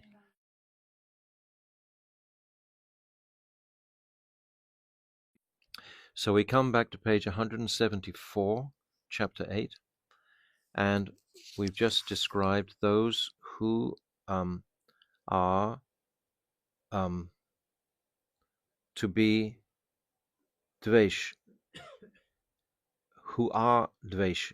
They have enmity, envy towards the Lord. So there was 5 of those points we discussed yesterday was the last thing. Absence of faith in Ishvara, belief that Ishvara is nothing more than a natural potency that brings about results of all actions, in other words, karma yoga. Number 3, the belief that Ishvara has no particular form, impersonal. 4, the belief that the jivas are not eternally subordinate to Ishvara. And number 5, the absence of mercy. These are the symptoms of demons, and they're to be avoided. So we come to the next page now, and still continuing the discussion in this mood. The word apeksha, neglect, does not imply that one should abandon all social dealings that are normally between human beings. Nor does it mean that one should fail to alleviate an inimical person's difficulty or deprivation if he falls into distress. This is just common sense, basically. It means you're not a fanatic. And you don't speak Krishna, I won't speak to you. You can give a book to a butcher. Why not? We want to help everybody, just like Jagai and Madai were helped by Mahaprabhu. We want to mirror that same depth of compassion that he had. That's there, in the heart, in potential, as much as our spiritual reality is there. This overwhelming compassion, it's there in the heart. We should always stay tuned to that when we can help and assist anybody, of course. Nor does it mean that one should fail to alleviate an inimical person's difficulty or deprivation if he falls into distress. Grihastha Vaishnavas remain within society, so they have many types of relationships, for instance, with relatives, through marriage, and with others through business dealings, through the maintenance of property and bringing up of animals, through endeavoring to mitigate the suffering and ailments of others, and through their position as citizens of the state. All these have to be attended to nicely. Because if you attend to them nicely, people will feel favorably about you. And then if you do happen to, by some chance, get an opportunity to speak to them about something more significant, they'll have built a respect for you. But if you just walk around trying to hammer everybody, that's not going to engender a respectful response, is it? We used to do that in the old days. When we first joined, we didn't know. We did also, he's a demon, and be really ruthless. But Grihastha Vaishnavas remain within society, so they have many types of relation. Oh, I said all that. These different social relations entail connection with inimical people, and avoidance does not mean that one should at once give them up. Bhaktivinoda Thakur is just explaining this for the fanatics, trying to explain it. We see with affection, and we have to deal with everyone around us. All our relationships and so on should be balanced. These different social relations entail connection with inimical people, and avoidance does not mean that one should at once give them up. One is obliged to conduct routine affairs and interact with people who are indifferent to Ishvara, but one should not take their association when it comes to spiritual matters. Taking association means you're sharing your very confidential thoughts. If a devotee starts to share his confidential thoughts with a non-devotee doesn't know that there's no such thing as death, really, for the devotee. For the devotee, there is no death. There's just a transition of the body. But the non-devotee thinks this life is everything. And if you don't do according to the karmic endeavors in this life, you're going to have a really, like, for example, a mother will tell a son in the non-devotee world, you must get married, you must get married, you must suffer like me, you must take a wife and get married. But if the son is inclined to spiritual life, then that's not always encouraged. But we should understand this sharing. We can share with devotees who understand that I'm spirit soul, not this material body. But a non-devotee doesn't begin to appreciate that platform. They take all the material world very, very seriously. It's like their life and death. Some members of one's own family may acquire a malicious nature as a result of their sinful activities from a previous life. Should one abandon such people? Certainly not. One should deal with them without attachment, insofar as ordinary affairs are concerned, but one should not associate them for spiritual matters. Understand? It's very clear? It's clear. Upeksha should be applied in this regard, means neglect. Spiritual association means to meet together for the purpose of spiritual advancement, to discuss topics of eternal truth, and to render reciprocal service and welfare that awakens one's devotional sentiments. Upeksh means avoiding the association of people with whom such types of exchange are not possible. Upeksh means neglect.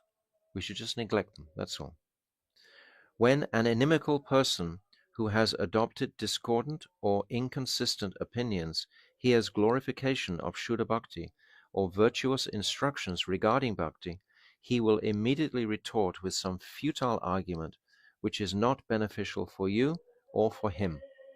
Yes, I always encourage devotees never to preach to their family members if they're inimical. Your mother will always see you as a small child. It's not dharmic for you to instruct your mother. I just had to say this today to some of the Gurukulis. They're preaching to their mothers and making discord. This is useless.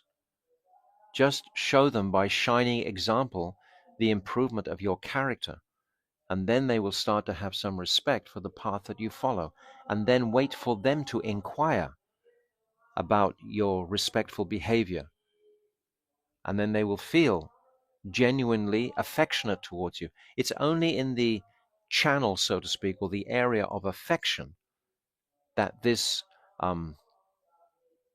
path can be described. Because the spiritual world is only made of love. It's not made of anything else. So that's the connection we want to make. If it's inimical and discordant, like he's saying, that's not going to reap any positive result. So sometimes we have to work and make sacrifice on this one. One should avoid such fruitless arguments and interact with such people only as far as necessary in routine social dealings. One may think that one should include inimical people among the ignorant and therefore bestow mercy upon them. But if one does so, one will not help them and will only harm oneself. One should be benevolent, but with caution. You've got to read between the lines here. Bhaktivinoda Thakur is just saying common sense about how to behave properly in public, etc., with everybody. Madhyam Adhikari Shuddha Bhaktas should certainly follow these 4 instructions. If they neglect to do so in any way, they become guilty of behaving improperly and thus fail to do that for which they are qualified. This is considered a serious defect, as explained in Srimad Bhagavatam 11.21.2. Sve sve dikare ya nishta sa guna parikirtita viparyasya tu dosha syad ubhayo esha nishchaya. To be firmly established in the duties one is authorized to perform is a good quality, whereas failure to do so is a fault. Good qualities and faults are ascertained in this way. Understand? We have to do our duty in nurturing, but not in giving association to non-devotees. In other words, good qualities and faults are determined according to one's eligibility and not by any other criteria. According to the Shastras, the Madhyam Adhikari Shuddha Bhakta should develop prema for Krishna and friendship with his pure bhaktas. He should be merciful to the ignorant and should neglect those who are inimical. The degree of friendship that the Madhyam Bhakta establishes with other bhaktas should be in keeping with the degree of their advancement in bhakti. This is what this whole chapter is about, learning how to respect each other's position on the path of bhakti. And according to that path, we will respect them accordingly. The degree of friendship should be keeping a degree with their advancement in bhakti. The degree of mercy that he bestows upon the ignorant depends on their degree of sincerity or foolishness, and the extent to which he neglects the inimical depends on the degree of their enmity. The Madhyam Bhakta considers all these things as he interacts with others in spiritual affairs. Worldly affairs should be conducted in a straightforward manner, but should always be performed with consideration to the ultimate spiritual benefit.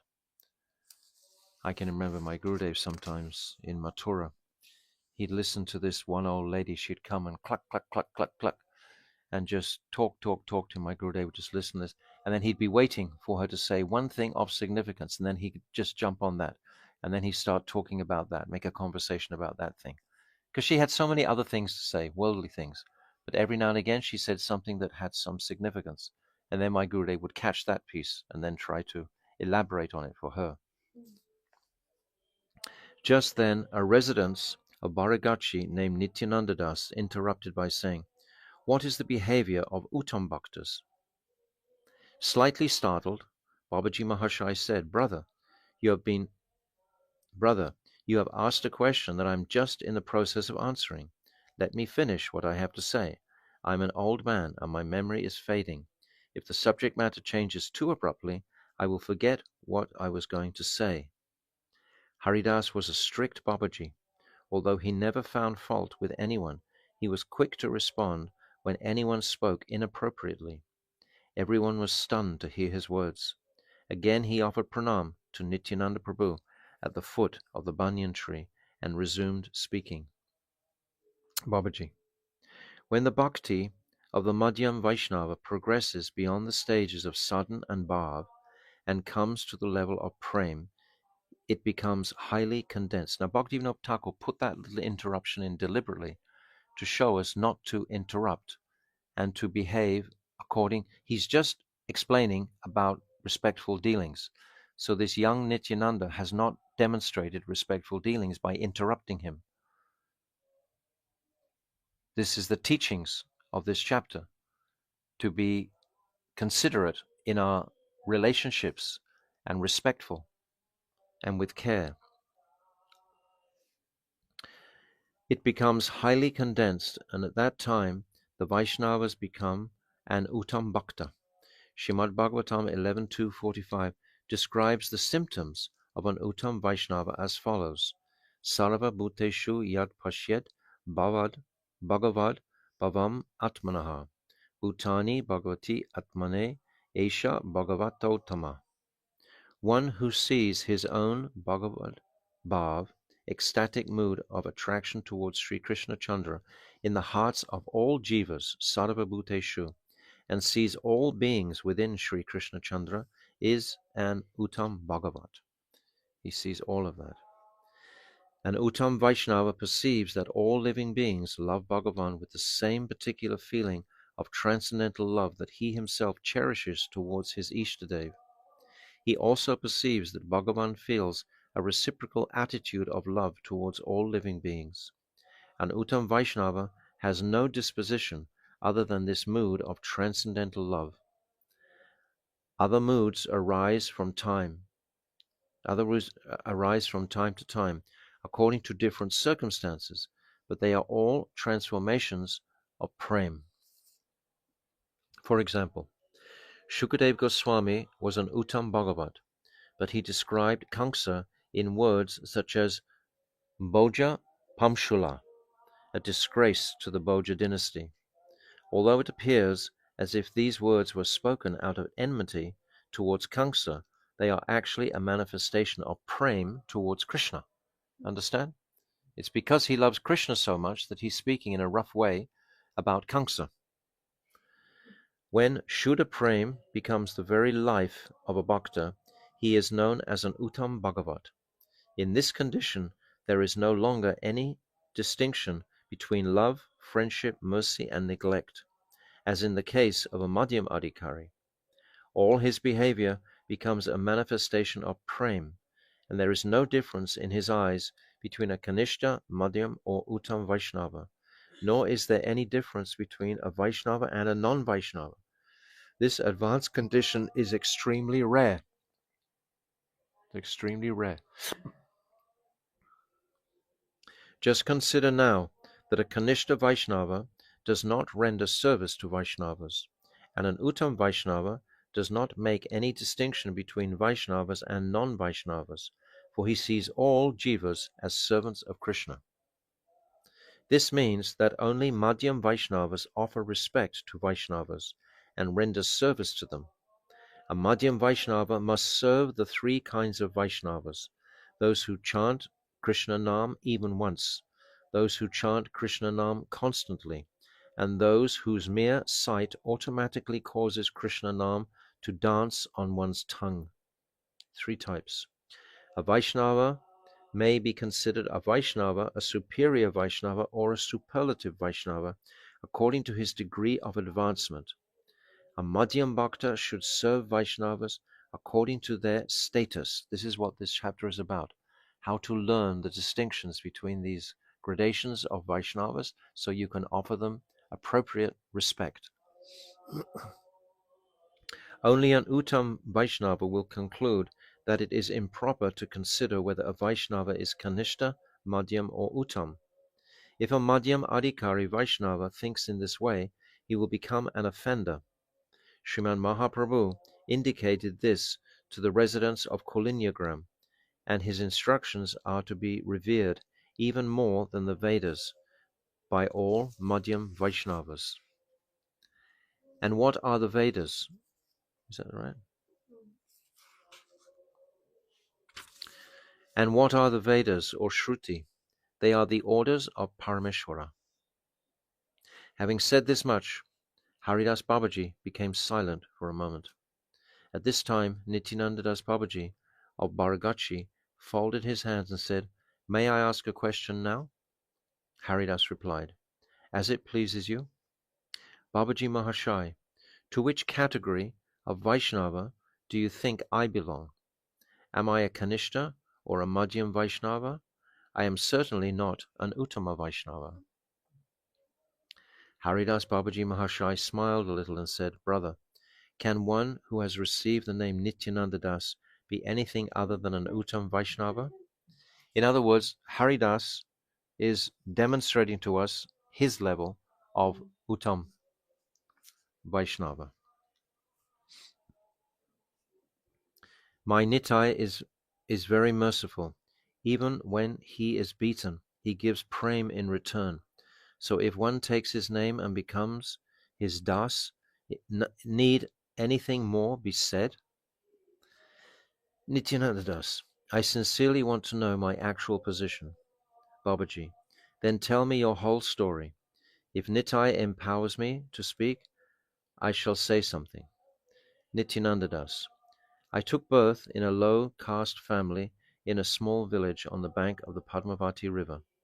I was very simple and humble by nature from childhood, and I always used to stay far away from bad company.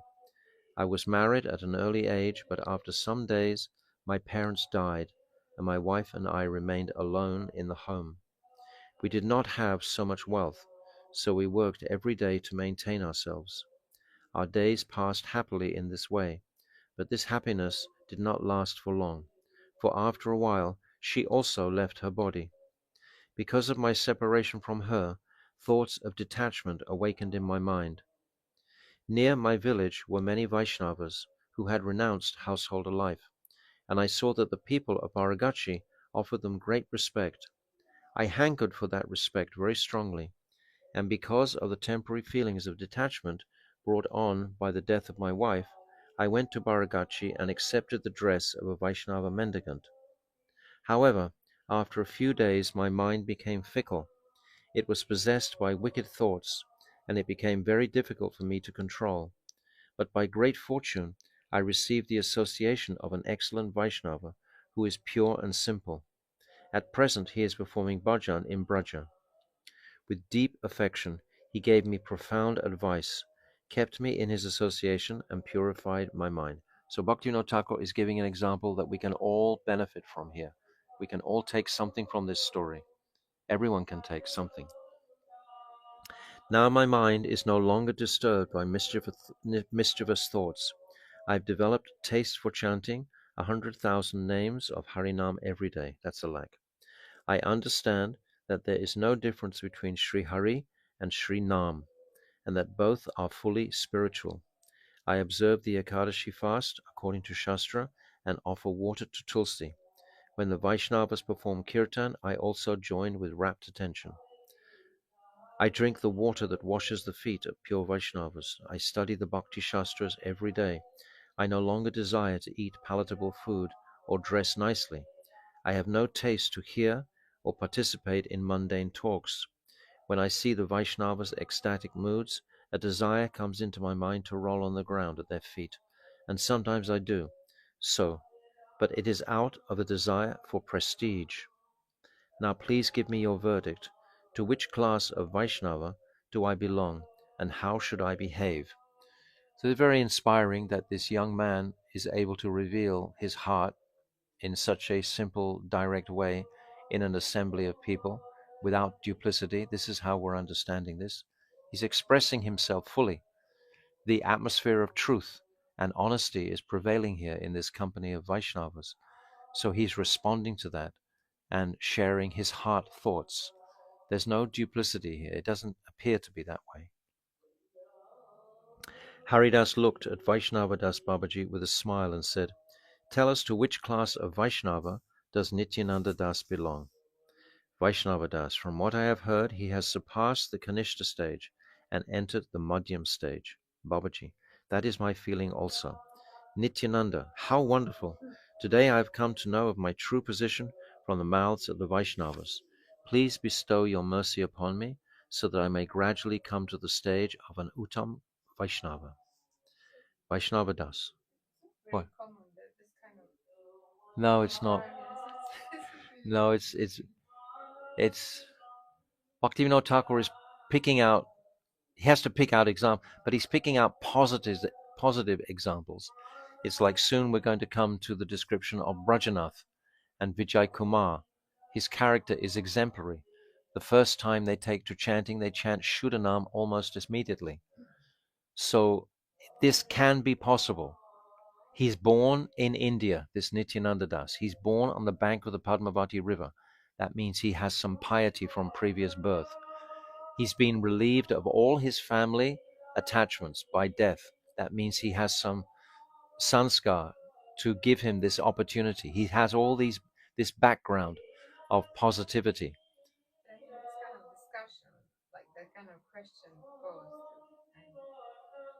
Say again? This kind of discussion, the question and the judgment of one's position, it's not very... Everyone is going to be different. Every single person will have a different story, so to speak. But Bhaktivinoda Thakur is trying to put a classic sort of example of a Madhyam Adhikari. You understand? Everyone's story is different. We can write it according to Western stories, you know? It's not going to be just... Everyone is going to be different. But the principle of going beyond just worshipping the deity stage is being expressed here. What I mean to say, it is not common to ask anyone what stage I am, and then never, You have to consider your nishta to Thakurji, your nishta to Vaishnavas, your nishta to Harinam, your attraction to Harinam. All of these considerations you have to think about yourself. How much do you honor the holy Dham? How much do you honor the Vaishnavas? How much do you honor Sri Nam? The symptom of honoring Sri Nam is to chant more. If you only chant 16 rounds a day, that doesn't mean you have very much time in your day for Sri Nam. It means he's pretty much on the back burner. He's not a priority in your life. If you've understood the teachings of Mahaprabhu and what he has given, he's encouraged that everyone should chant a lakh. Bhaktivedanta Swami Prabhupada wanted all his disciples to chant a lakh initially, but then he realized that they couldn't. But by practice, we can increase our mala. That would be a symptom of determination and attraction to Nam. So then I can consider my own adhikar based on that. Success in my life. We have to be very ruthless in a sense in analyzing our qualification as a Vaishnava. It's not sentimental in any way. It's not just because I feel like this or I feel like that, but how is it in accordance with Shastra? What am I doing in accordance with Shastra? How much am I progressing? It's a serious, sober path to consider. You understand? It's not lightweight. It's not sentimental. It's not easy because we have to be very humble.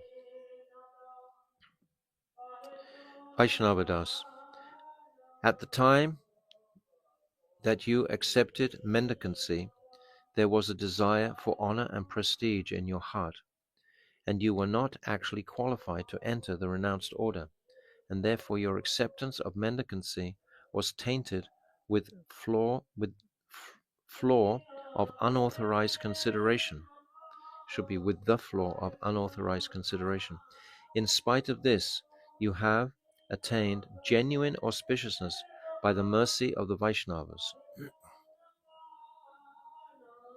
Nityananda, even now I have some desire for honor. I think that I may attract others and win tremendous respect if I am seen weeping profusely and displaying ecstatic emotions. Babaji, you must endeavor to give this up. Otherwise, there is a serious danger that your bhakti will be eroded and that you will have to descend to the Kanishta platform again. Although the 6 enemies of lust, anger, greed, envy, pride, and illusion may have departed, the desire for honor remains. This desire for fame is the most pernicious enemy of the Vaishnavas, and it does not easily agree to leave the sadhak. Moreover, a single drop of genuine spiritual emotion is far superior to an imitative display of emotion. Chaya Bhav Abbas. Please give me your mercy, said Nityananda Das, and reverentially placed the dust from Haridas Babaji's lotus feet on his own head. At this, Babaji became unsettled. He quickly got up, embraced Nityananda Das, seated him by his side, and patted him on the back. How extraordinary is the effect of touching a Vaishnava! Tears immediately began to stream from Nityananda Das's eyes, and Haridas could not check his own tears, although he tried to do so. A wonderful atmosphere was manifest, and tears came to the eyes of all the assembled Vaishnavas at that moment. Nityananda Das accepted Sri Haridas in his heart as his guru, and his life became successful. Within a short time, the emotion subsided, and he inquired, what are the primary and secondary characteristics of a Kanishta Bhakta in regard to bhakti? So we'll stop there. But these are very individual considerations. We're getting an outline here. This book was written for the devotees of Bharatvash, the devotees of India. This was Bhaktivinoda Thakur's audience. There's a book, Shikshamrita. This was written for Westerners. This book has actually been compiled for the Indian population. So in Indian society, all of these stories are all about Indian circumstances. But we just have to customize it to our Western circumstances. Understand? Can you tell again how this book is Huh? called? Can you tell again how this book is called? Shikshamrita. Shikshamrita by Bhaktivinoda Thakur. It's the same size. I have a copy up there. I'll show you after. Jaiva Dharma ki jai, Srila Bhaktivinoda Thakur ki jai, Gaur Premanandi.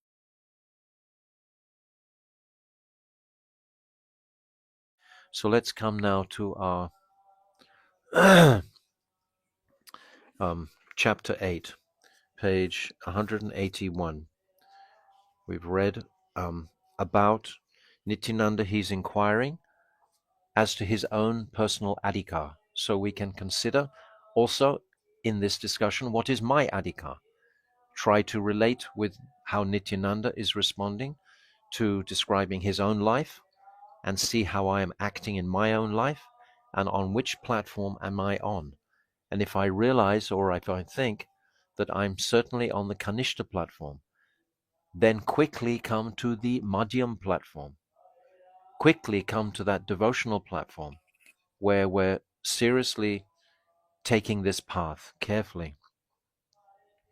So Babaji is saying at the top of 181, the 2 primary characteristics of a Kanishta Vaishnava are his faith in the eternal form of Bhagavan and his worship of the deity.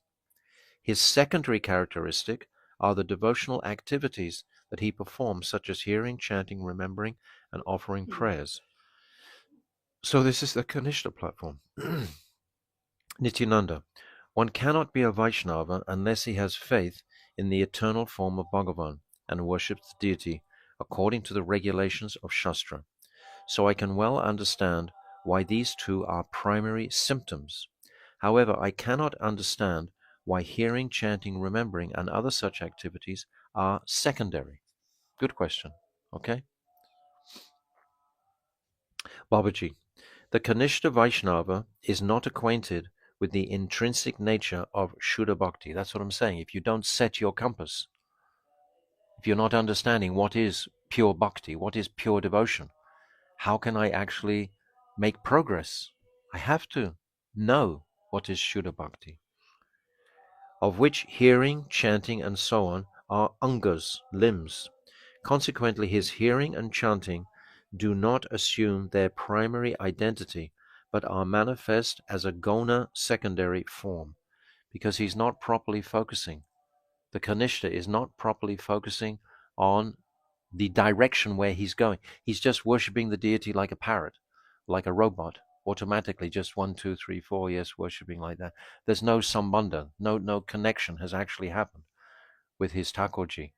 Perhaps in an institutional environment, it's very difficult to develop a rapport with the deities because so many other people might be worshipping them. You don't think this is my deity, but we have to think this is my deity.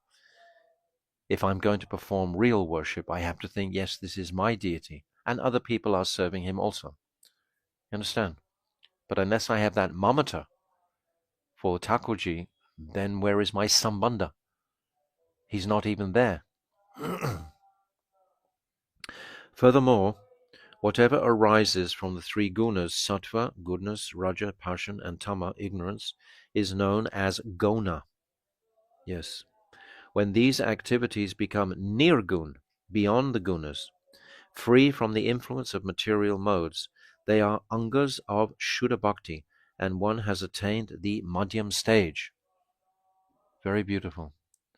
Quickly become freed from these gunas pushing us. That means controlling the mind, controlling the senses, not allowing these sensual attractions to carry us away. It requires deliberation. And certainly by chanting more, you're already doing that because you've restricted physically other activities that you might be doing. You're only sitting, you're only chanting. That has tremendous benefit.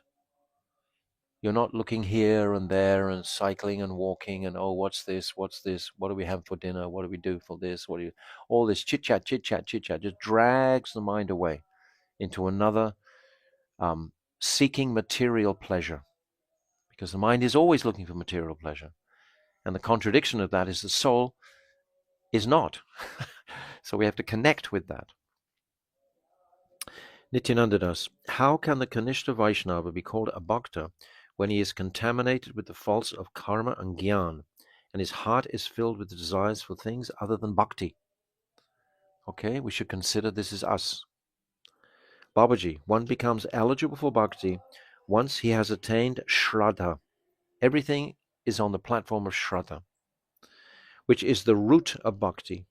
There is no doubt then that he is situated at the doorway of bhakti. What is the doorway of bhakti? Sharanagati. That is the doorway to bhakti. Sharanagati is about us. It's not about devotion to Krishna. It's about my attitude of submissiveness to Krishna. That's what Sharanagati. There's no mamata in there. There's no sambandha developed. The word shraddha means vishvas, belief. When the Kanishta Bhakta awakens belief in the divine deity, he becomes eligible for bhakti. What is this? The bhakti lata bij that Guru gives the jiva in the heart by his compassion. Krishna seva vasana, the desire to perform service to Krishna. And that gradually flourishes into a loving mood of loving service. This anukul prapti abhilas. Bhagavat prapti abhilas doesn't have that addition of the loving relationship. And then even more than anukul is sokhard abhilas. This is the friendship with Krishna. It develops again. This is the wonderment of this path. It's always increasing. It's always moving. It's never static. It's always ecstatic. Nityananda Das. When will he obtain bhakti? Babaji.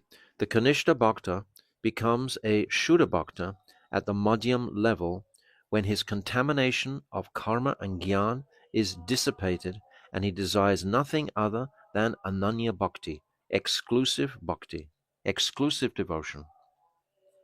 At that point, he understands that there is a difference between service to guests and service to bhaktas.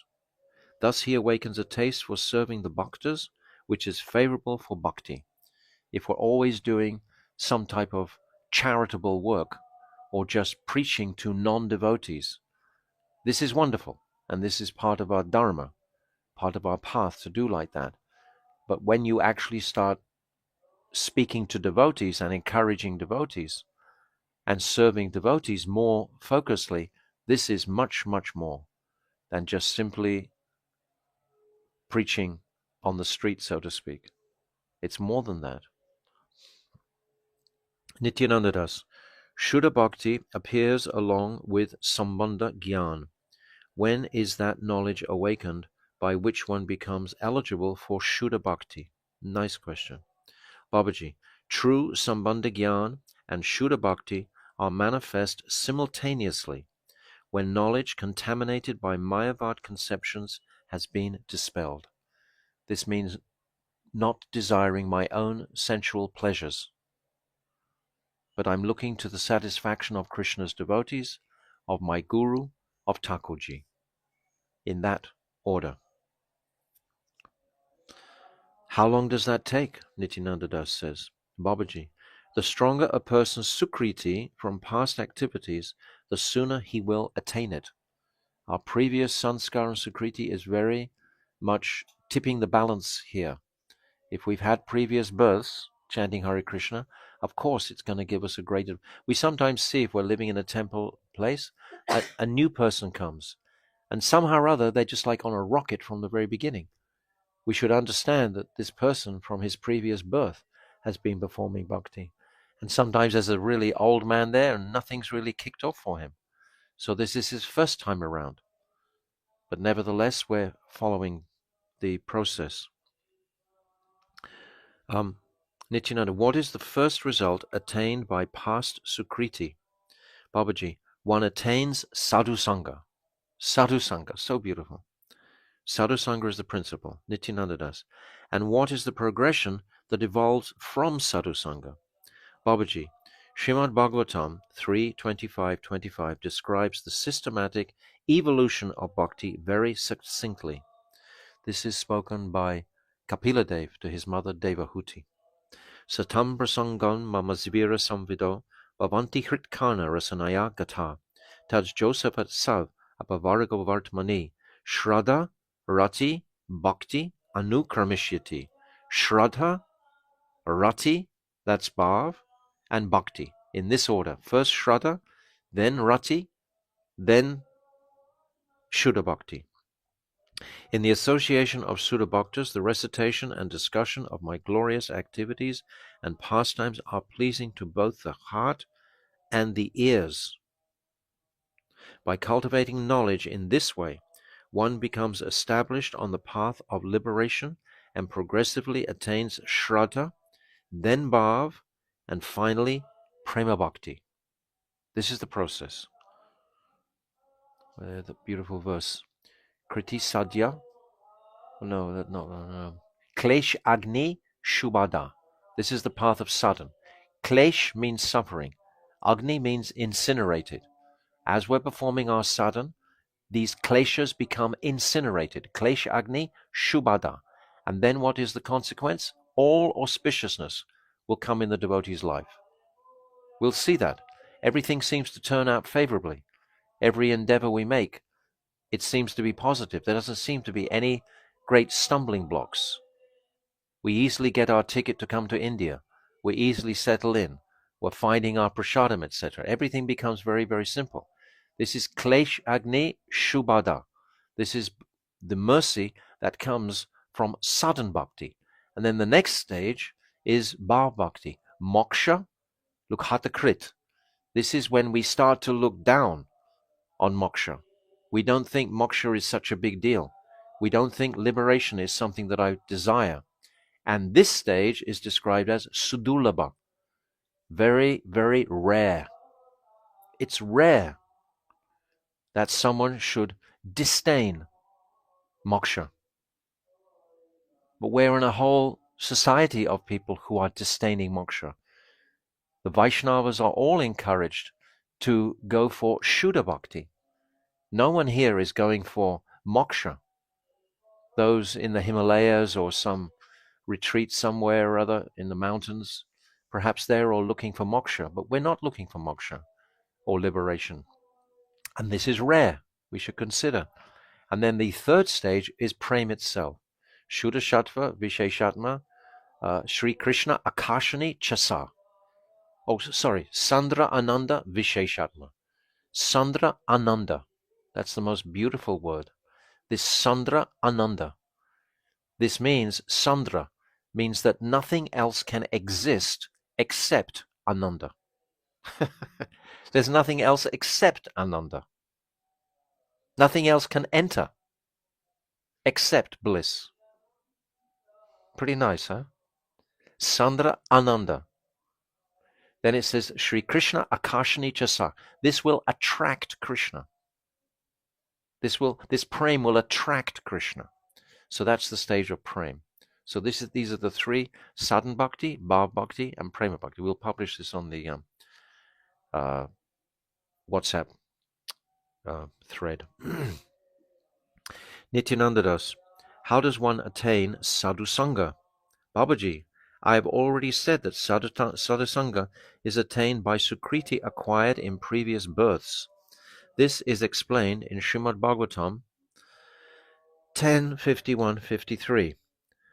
Bharva pavago brahmato yada bhavaj janasya tarya achutya sat samagama sat sangamo yari tadaiva sad gato para varesh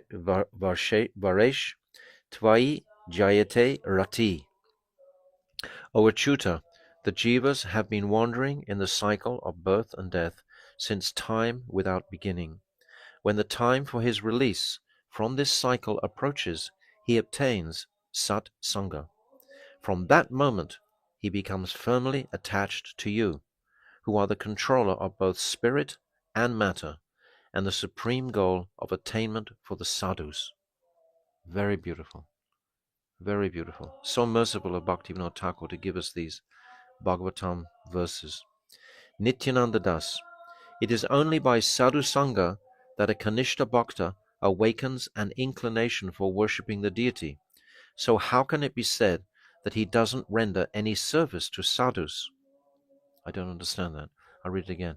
It is only by sadhu sangha that a Kanishta Bhakta awakens an inclination for worshipping the deity. So how can it be said that he doesn't render any service to sadhus? Okay, so he has to render service to sadhus just to begin. I think that's what it's saying. He says that it's a sadhu that makes him to do deity worship. So by that, he's actually doing the service to the sadhus. Yes. The sadhu is encouraging him to do the seva. So by that, he's actually... Yes, he's serving the sadhus. Very good. Thank you. Thank you. Babaji, when one obtains sadhu sangha by good fortune, vishvasa, or belief in the divinity of the deity, awakens. Nevertheless, worship of the deity must be accompanied by service to the sadhus themselves. That was the difference. If the sadhu is neglected once you worship the deity, then this is not going to be progressive. Until this type of faith develops, one's shraddha is incomplete and one remains ineligible for ananya bhakti. Ananya bhakti means focused bhakti. Fully focused. Nityananda Das, what are the stages of progress for a Kanishta Bhakta? Babaji, suppose that Kanishta Bhakta worships the deity form of Bhagavan every day with faith, but is not free from the contaminations of karma, gyan, and extraneous desires. By chance, some guests come to him who happen to be bhaktas, and he welcomes and serves them, just as he would any other guests. The Kanishta Bhakta observes the activities and behavior of bhaktas and gets a chance to hear their discussions of spiritual topics based on the Shastra. In this way, he begins to develop great respect for the character of the bhaktas. This is the point. We should consider ourselves also as bhaktas. My Gurudev used to say all the time, don't consider yourself not a bhakta. Otherwise, what sort of guru am I if you're considering yourself not a bhakta? So consider yourself a bhakta and always act in an exemplary way with all people so that people will be attracted to the path of bhakti. We never know who somebody is. He might just be a milkman or a garland maker or a fruit waller or, someone. We don't know who these people are.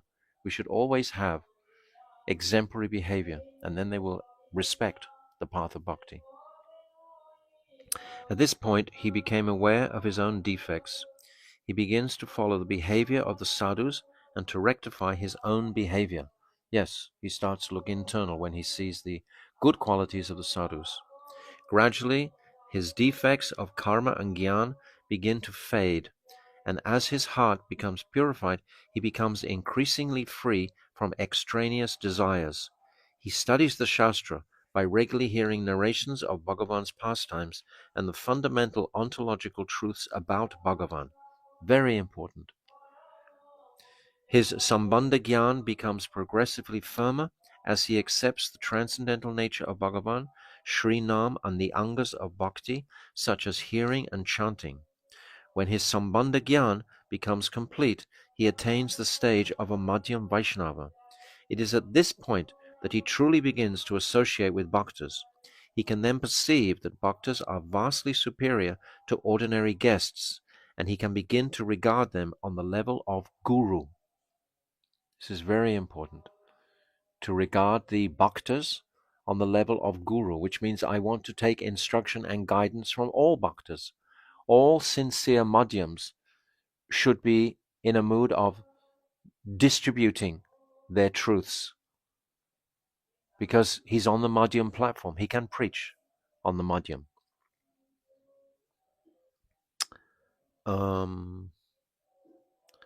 In some cases, eligibility neither where was I up to? Where?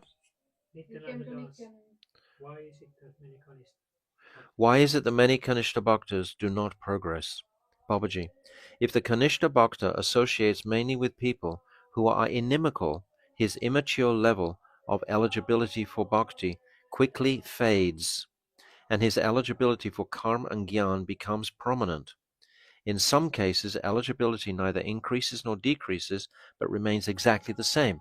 In other words, if we don't seek seriously, enthusiastically, good association, we'll just remain with those who are also Kanishtas and not progressing. We're not going to move ahead in that type of association. We have to be hungry. And if you're hungry for that association, Krishna will arrange. That's his job. And he will arrange. He hears our heart cry for sadhu sangha. And he will arrange. And even if we're living far away like Finland, Sweden, those places, you still have internet these days. So even though this is the age of Kali, this technology is remarkable. Here I am speaking with so many people around the world, just sitting in Godram, that they can take some nourishment from Bhaktivinoda Thakur's Jaiva Dharma.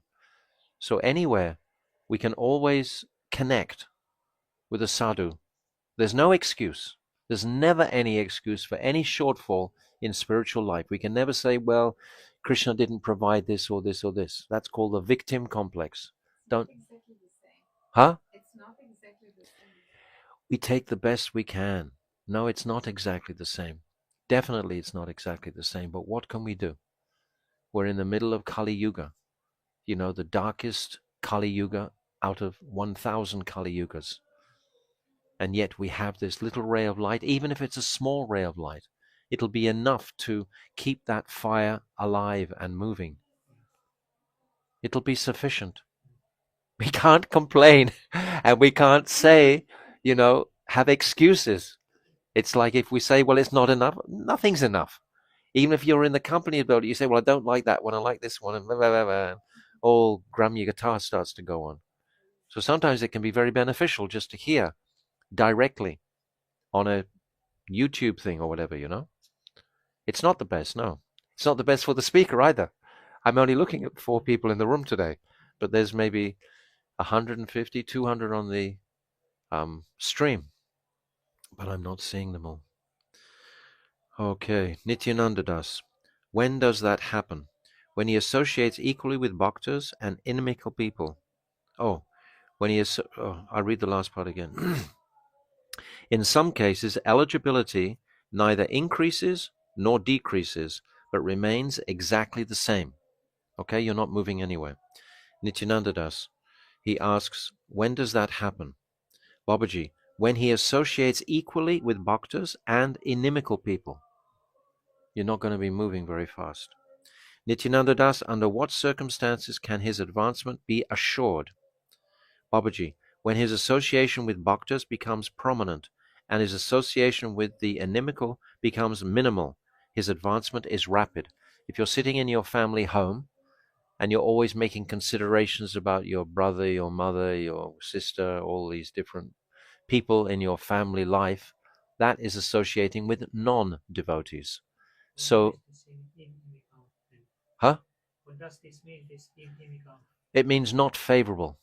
Not favorable for the transcendental journey. It means they want to convince you to actually remain paka in the material world, to remain healthy in your job, in your allegiance to making money, economic development, dharma, artha, karma, moksha. That's what they want, to make you suffer like they're suffering.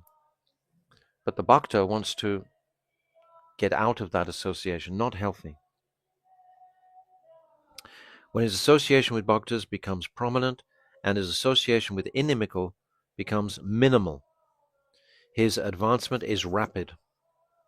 Nityananda Das, what is the nature of the Kanishta Adhikar's inclination towards sinful and pious activities? Babaji, in the preliminary stage, his inclination for sinful and pious activities will be like that of the karmis and jnanis. But as he progresses in bhakti, these propensities will be dispelled, and his inclination to please Bhagavan will become prominent. Nityananda, dear Master, I have understood the situation of Kanishta Adhikaris. Now kindly describe the primary symptoms of the Madhyam Adhikari Bhaktas. We'll discuss this tomorrow. Okay. Chapter 8, Ki Jai. Fascinating. Fascinating. He spent a lot of time describing the Kanishta and how to come out of that. So Jaiva Dharma, Ki Jai. Srila Bhaktivinoda Thakur, Ki Jai. Gaur Premanande.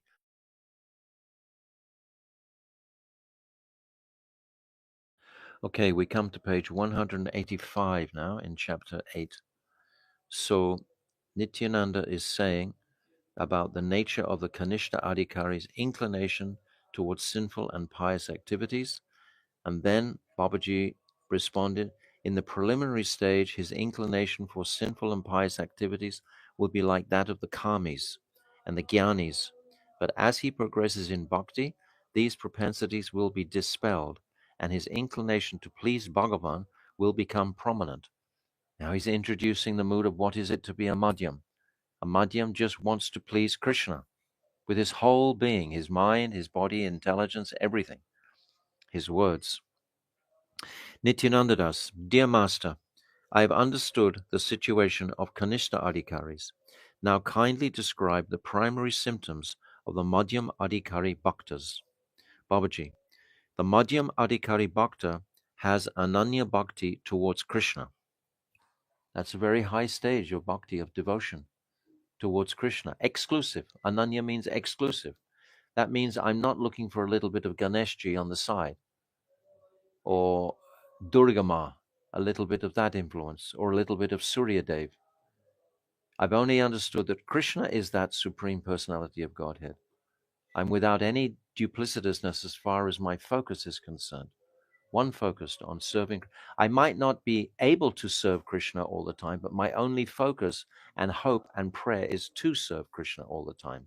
I'm not looking for liberation, in other words. I'm not looking for any satisfaction in this world, this material world. This material world is dull, dead, and the pleasure in this material world is called Jad Anand. Jad means dull, the dull pleasure of matter. It will not satisfy the spirit soul. You will never be happy if you try to find satisfaction in the material world. Always you will be restless, but only that restless mind will cease when we make connection with the supreme transcendental reality. And it's very, very easy to actually get on this journey, but it's not always so easy to stay on the journey. We need to stay enthusiastic towards the goal. We have to be very clear what is the goal. The Madhyam Bhakta has Ananya Bhakti towards Krishna. His friendship with the Bhaktas consists of 4 attitudes. He considers Bhaktas to be more dear than his very self, Atma Buddhi. He's always hungry for sadhu sangha. He's always hungry to be in the association of those great souls who have understood what is devotion to Krishna. I only want to be with those, because if I'm not with those people, who am I with? Those who are devoted to matter and looking for pleasure from matter. He feels great possessiveness towards them, mamata buddhi. He considers bhaktas as worshipable, ijya buddhi, and he considers them to be a place of pilgrimage, tirtha buddhi.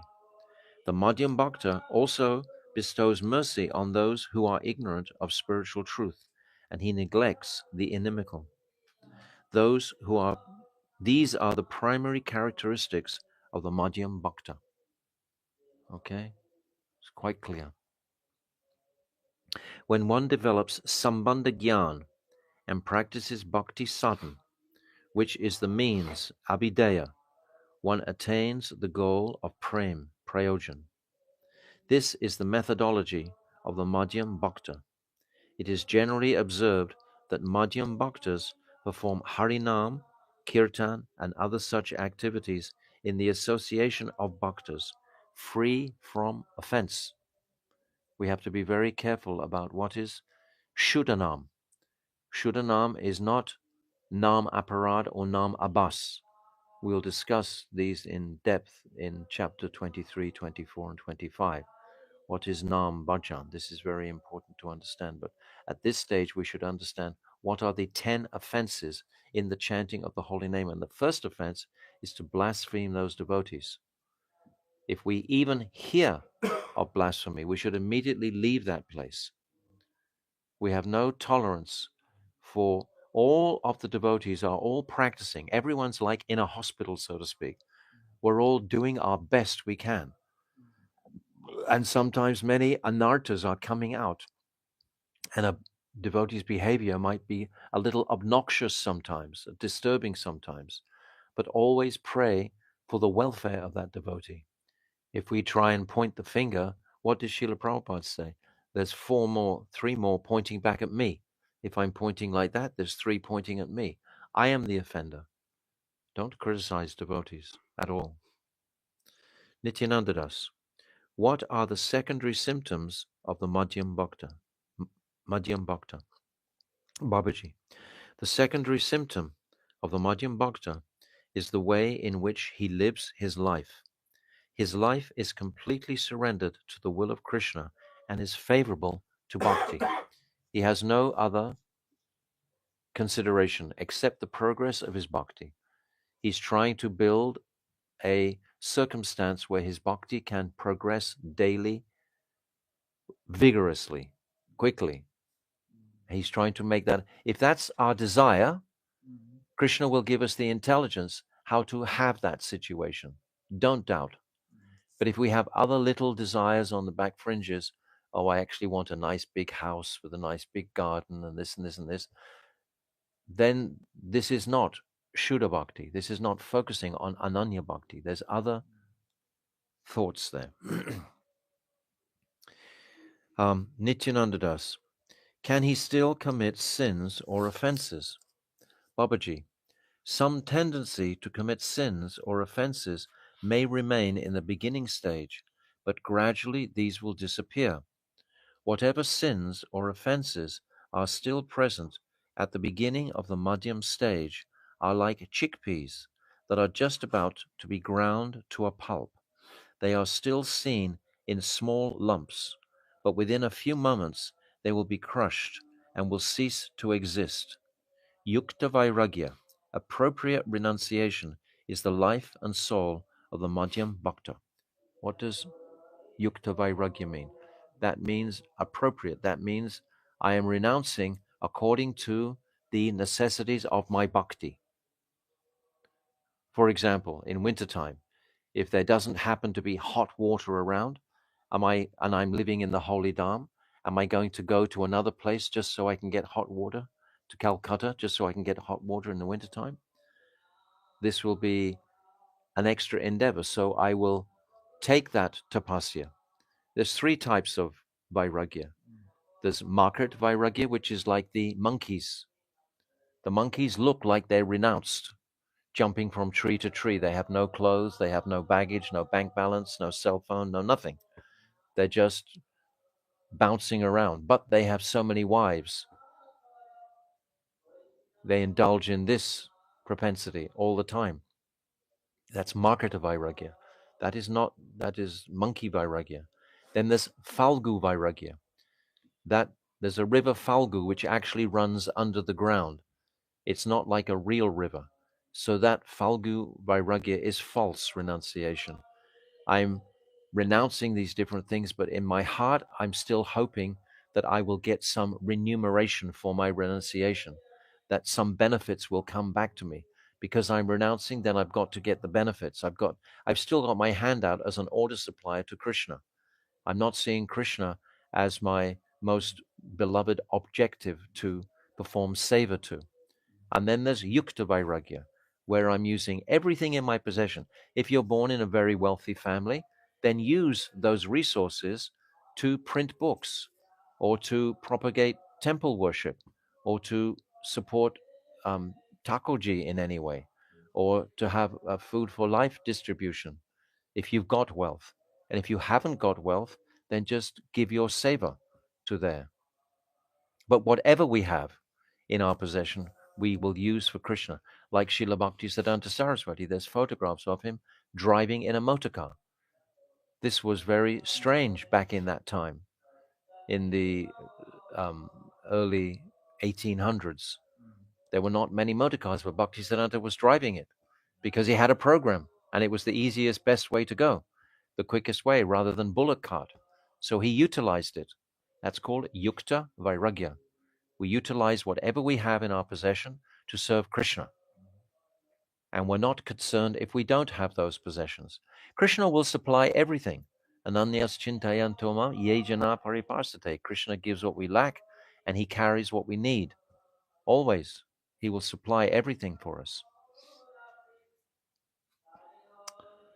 Appropriate renunciation is the life and soul of the Madhyam Bhakta. Nityananda Das. Does the Madhyam Bhakta have any trace of karma, gyan, or extraneous desires? Babaji. In the initial stages, a faint trace of these things may remain, but finally they are uprooted. Understand, these distinctions, these stages aren't black and white. It's not one day I'm in a box of a kanishta, the next day I'm in a box of them. Everything is in flux. It's moving gradually. It's moving forward. It's evolving. It's like Shraddha. You can never say, yes, I passed the stage of Shraddha. We're always increasing our Shraddha. In any stage, we can never say, yes, I've become Sharanagat. It's always in motion, in practice. It's moving. It's evolving. Like Prem itself is evolving. Everything is in motion. So these stages, we are in process of coming to these stages, of moving through these stages. It's not just black and white. So therefore he's saying, in the initial stages, a faint trace of these things may remain. Bhaktivedanta Swami Prabhupada used to give the analogy of a fan. You pull the plug out, but the fan keeps on rolling for some time. So these deficiencies will still be there for some time until they actually stop completely. Whatever vestiges of karma and gyan remain in the beginning of the madhyam stage occasionally make themselves visible, yet these gradually fade into oblivion. Because the principal acquisition, we can say, what the madhyam has achieved is focus and attention on Krishna. The Kanishta is very unwavering there. His whole focus is restless, it's uncertain. But the Madhyam, he's become fixed on his focus. Understand? Do such bhaktas even desire to live? And if so, why? I got it. Oh, right. So let me just understand this question. Whatever vestiges of karma and gyan remain in the beginning of the madhyam stage occasionally make themselves visible, yet these gradually fade into oblivion. Then Nityananda asked, do such bhaktas even desire to live, and if so, why? If they reach such a stage of love to Krishna, then perhaps they want to give up their material life completely. They have no more desire for material activity at all. That's his question. Babaji, actually they have no desire to live or die or to attain liberation. That's the completely liberated platform. They desire to live only to attain consummation of their bhajan. So the bhakta is always considering that his bhajan is not sufficient. The bhakta never thinks, oh yes, I have good bhajan. If anyone thinks like that or says like that, you know they don't know anything. We are always trying to improve our bhajan. It's never going to be good enough. Even when we leave the body, it's never, because without that mood of enthusiasm or greed, then there can be no, you have to have greed for something. There has to be an object that you're greedy for. But if you don't have greed, if you think, yes, I've accomplished everything, I can sit back now, yes, I can enjoy the material atmosphere, then this is far away from bhakti. Far, far away. Always that mood of utsaha, enthusiasm. Nischaya, what's that? Utsaha, nischaya, darya. This in the Upadeshamrita. And this mood of greed is the quality for Raganuga Bhakti. If we're not feeling enthusiastic, we can't even begin this path of Ragmarg. If there's any little drop of complacency there, that I think I've done enough. Oh, I've chanted enough, I've read enough today, so then I'll just go on YouTube. What is that? No. Then one hasn't really chanted. One hasn't really read sufficiently. Were the gopis ever complacent? Ever? They were fraught with anxiety of how they could satisfy Krishna's calm, Krishna's mood of wanting to enjoy them. And they were wanting to give him that pleasure. This was completely reciprocal. Krishna wants the gopis to be happy, and the gopis want Krishna to be happy. And they're constantly trying to increase each other's happiness. That's the mood of a devotee. That mood of ananda, bliss, is without limit. I said before, anandam buddhi vardhanam. In the Shikshastikam, it's saying like that. It's unlimited. But if we think, well, I've had enough, then this is not the path. But why don't they long for death? What happiness can come from remaining in this gross material body? When they die, will they not obtain their spiritual forms and identities by Krishna's mercy? Good question. Good question. See how Bhaktivinoda Thakur answers. Babaji, they have no independent desires.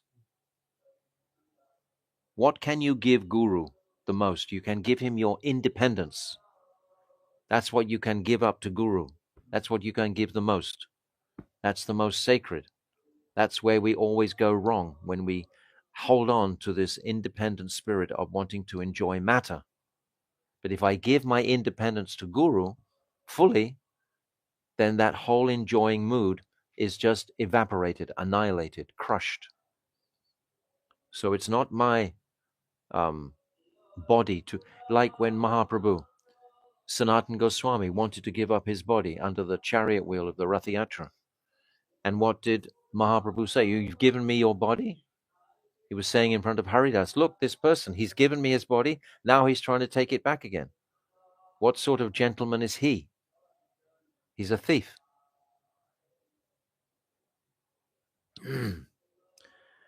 But why don't they long for death? What happiness can come from remaining in this gross material body? When they die, will they not attain their spiritual forms and identities by Krishna's mercy? Babaji, they have no independent desires. All their desires are solely dependent on Krishna's will, because they are firmly convinced that everything is happening by his will, and that whatever happens is only because of his desire. So either way, they have therefore no need to aspire for anything independently.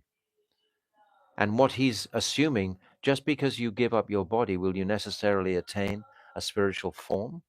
Rubbish. This is like a desire for liberation. Actually, it's not a desire to move to the spiritual realm.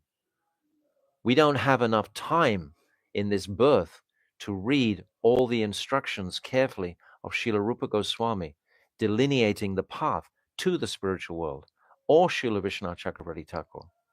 Vera can confirm this. I sent him so much stuff today. Will he have time to read it all, absorb it? At least a week or 2 or 3 to actually at least just peripherally read it all.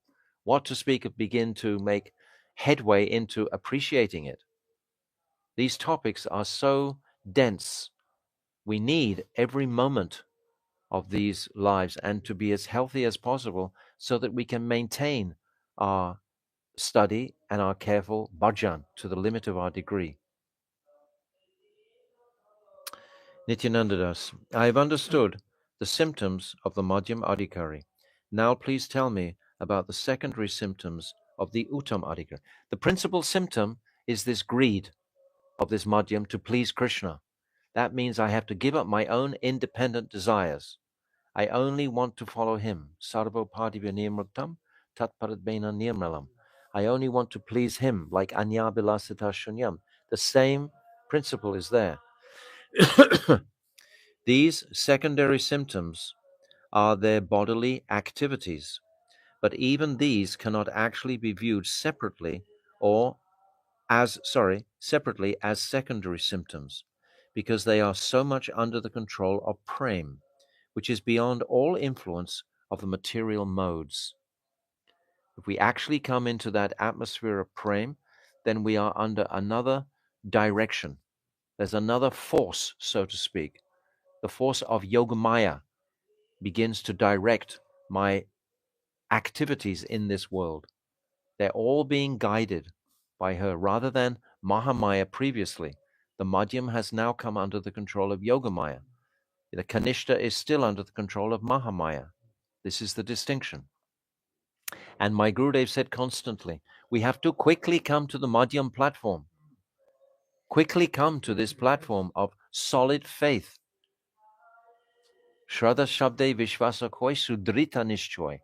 This faith with confidence must come quickly.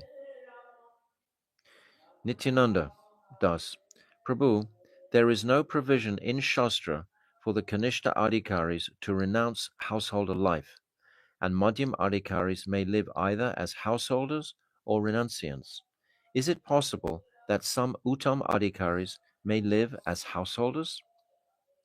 Nice question. Babaji, one's level of eligibility cannot be determined by whether one is a householder or a renunciant. That's not the path of bhakti. You can have bhakti in the householder life and you can have bhakti in the renounced life. The two are not distinct when you're considering from the point of view of bhakti. The only criterion for one's advancement is bhakti.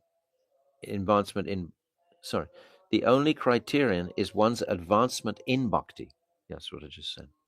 There is certainly no harm if an Uttam Adhikari Bhakta remains a householder, just like himself, Bhaktivinoda Thakur, complete Uttam Adhikari, living with 10 kids and all their husbands and wives and children, etc. All the Grihastha Bhaktas of Braj were Uttam Adhikaris. Many Grihastha Bhaktas of our Sri Chaitanya Mahaprabhu were Uttam Adhikaris. Rai Ramananda is the foremost example of this. So it's not about ashram, it's about bhakti. Clearly, what is the degree of your devotion? Only your devotion. Because if we're thinking it's about my ashram, this means I'm thinking there's an external demonstration of my devotion necessary in the world. Oh, I've got to be in the renounced order of life, so everyone thinks I'm a renunciant. Or I've got to be in family life, and then I'll be able to do whatever I want in family life. It's nothing to do with the external world at all. And the ashrams are about the external designation. Whether you're a brahmachari, a grihastha, a vanaprastha, or a sannyasi, these are all external considerations. What was the first proposition that Rai Ramananda put to Chaitanya Mahaprabhu in the Rai Ramananda Samvad? He put Varnashram system. Mahaprabhu said, this is external. Go on. Aibai, go on. This wasn't considered even beginning to be bhakti. Nityananda Das. Prabhu, if an Uttam Adhikari Bhakta is a Grihastha and a Madhyam Adhikari is in the renounced order, how should they behave towards each other? This is nice. Babaji, the person who is less qualified should offer Dandavat Pranams to the person who is more qualified. This stipulation is only for the benefit of the Madhyam Adhikari, because the Uttam Adhikari Bhakta does not expect respect from anyone. In all living beings, he sees the presence of Bhagavan. An Uttam Adhikari is on a whole nother level. He's seeing like the example of Jagannath Das Babaji. All the puppies would come and eat off his plate. He saw them all as servants of Krishna, even in the body of puppy dogs. And his followers would try and remove them, but he would count their heads because his eyes were practically blind. And he'd see one was missing, and he'd know that his sevaks had taken one puppy away. They were trying, and he wouldn't eat anything until he brought them back. So this is an example of an Uttam Adhikari. But if you try and imitate this, it's like trying to drink the poison from the churning of the ocean of milk, like Lord Shivji could. Are we qualified for that? No. There was a time in Sankaracharya's life when he was walking through the villages, and one Sudra lady came and offered him a sweetmeat, a sweet, while he was with his sannyasis. So Sankaracharya, he looked at the sweet and he put it in his mouth. And then he looked at all the sannyasis and he could hear what they were thinking.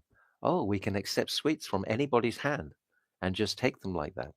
They were thinking like that because Sankaracharya was making an example.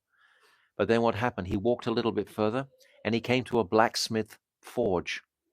The blacksmith was melting lead in a small cup, right, to make a mold. So he requested, oh, can I have that cup of hot lead? He took that cup of hot lead and drank it.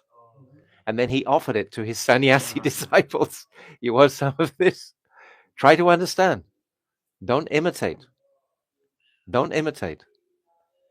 And not imitating brings the greatest joy when we are honest and truthful to ourselves. The last chapter of Bhagavad Gita, it's talked about paradam. And what is your swadam? Paradam means somebody else's dharma. Arjuna was trying to act like a mendicant, like a renunciate. That's not his dharma. His dharma was kshatriya. So you should act according to your dharma and your propensity. This is called swadharma, your own dharma. Don't try and imitate, ever.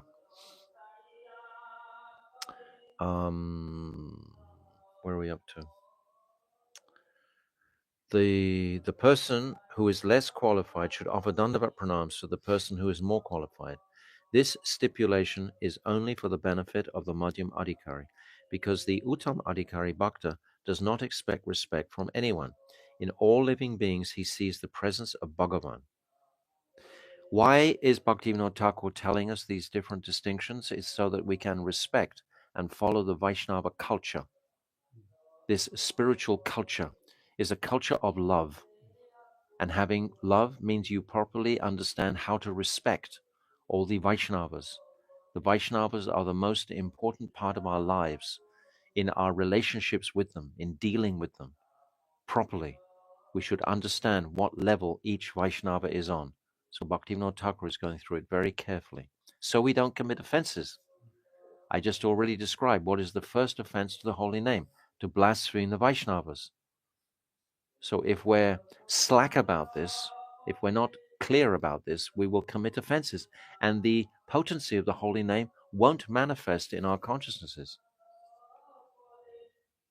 Should one bring many Vaishnavas together and hold festivals for distributing Bhagavat Prasad? Okay? Babaji, from the spiritual point of view, there is no objection if many Vaishnavas gather together for some particular occasion and a Madhyam Adhikari Grihastha Bhakta wants to honor them by distributing the Bhagavat Prasad. However, it is not good to make a pompous display of serving the Vaishnavas, for then this activity will become adulterated with the mode of passion. One should distribute prasad to the assembly of Vaishnavas with great care and attention. This is one's duty. If one wishes to serve the Vaishnavas in this way, he should only invite pure Vaishnavas. So it's not for party time. Let's have a pizza party and all the devotees get together to enjoy their senses. I said the other day, very seriously, Bhaktisiddhanta Saraswati has said, when the enjoying spirit is up, is high, know that humility is far away. And if humility is far away, there can be no bhakti. No bhakti. Because what is there instead of humility? It's pride. And what is synonymous with pride? Remember? Envy. Envy. Envy and pride are the same. It means I'm actually envious of the Supreme Lord's pleasure. And this is why we came into the whole material world. We wanted to be the enjoyers, this bhakta. But I am an enjoyer by nature, if I'm serving Krishna. But if I'm not serving Krishna, I'll be serving Maya Devi. This is the difficulty, because we have that propensity to be enjoyers. Krishna wouldn't want to have our company if we didn't know how to be happy. If we're all glum and miserable, Krishna's not going to be interested in coming and hanging around us. If I'm just feeling sorry for myself, that's not going to make Krishna enlivened. But if I'm very satisfied and happy and everything, then Krishna will come. There's actually a beautiful verse here. I don't remember it always. Sokam sadbir pavaya akrantam yasya manasam kartam tatra mukundasya spurti sambhavama bhavana bhavet. Translation: how can Sri Mukunda ever be manifest to a person whose heart is invaded by lamentation, anger, and other agitations? It's invaded by these things. How can Krishna be attracted to that?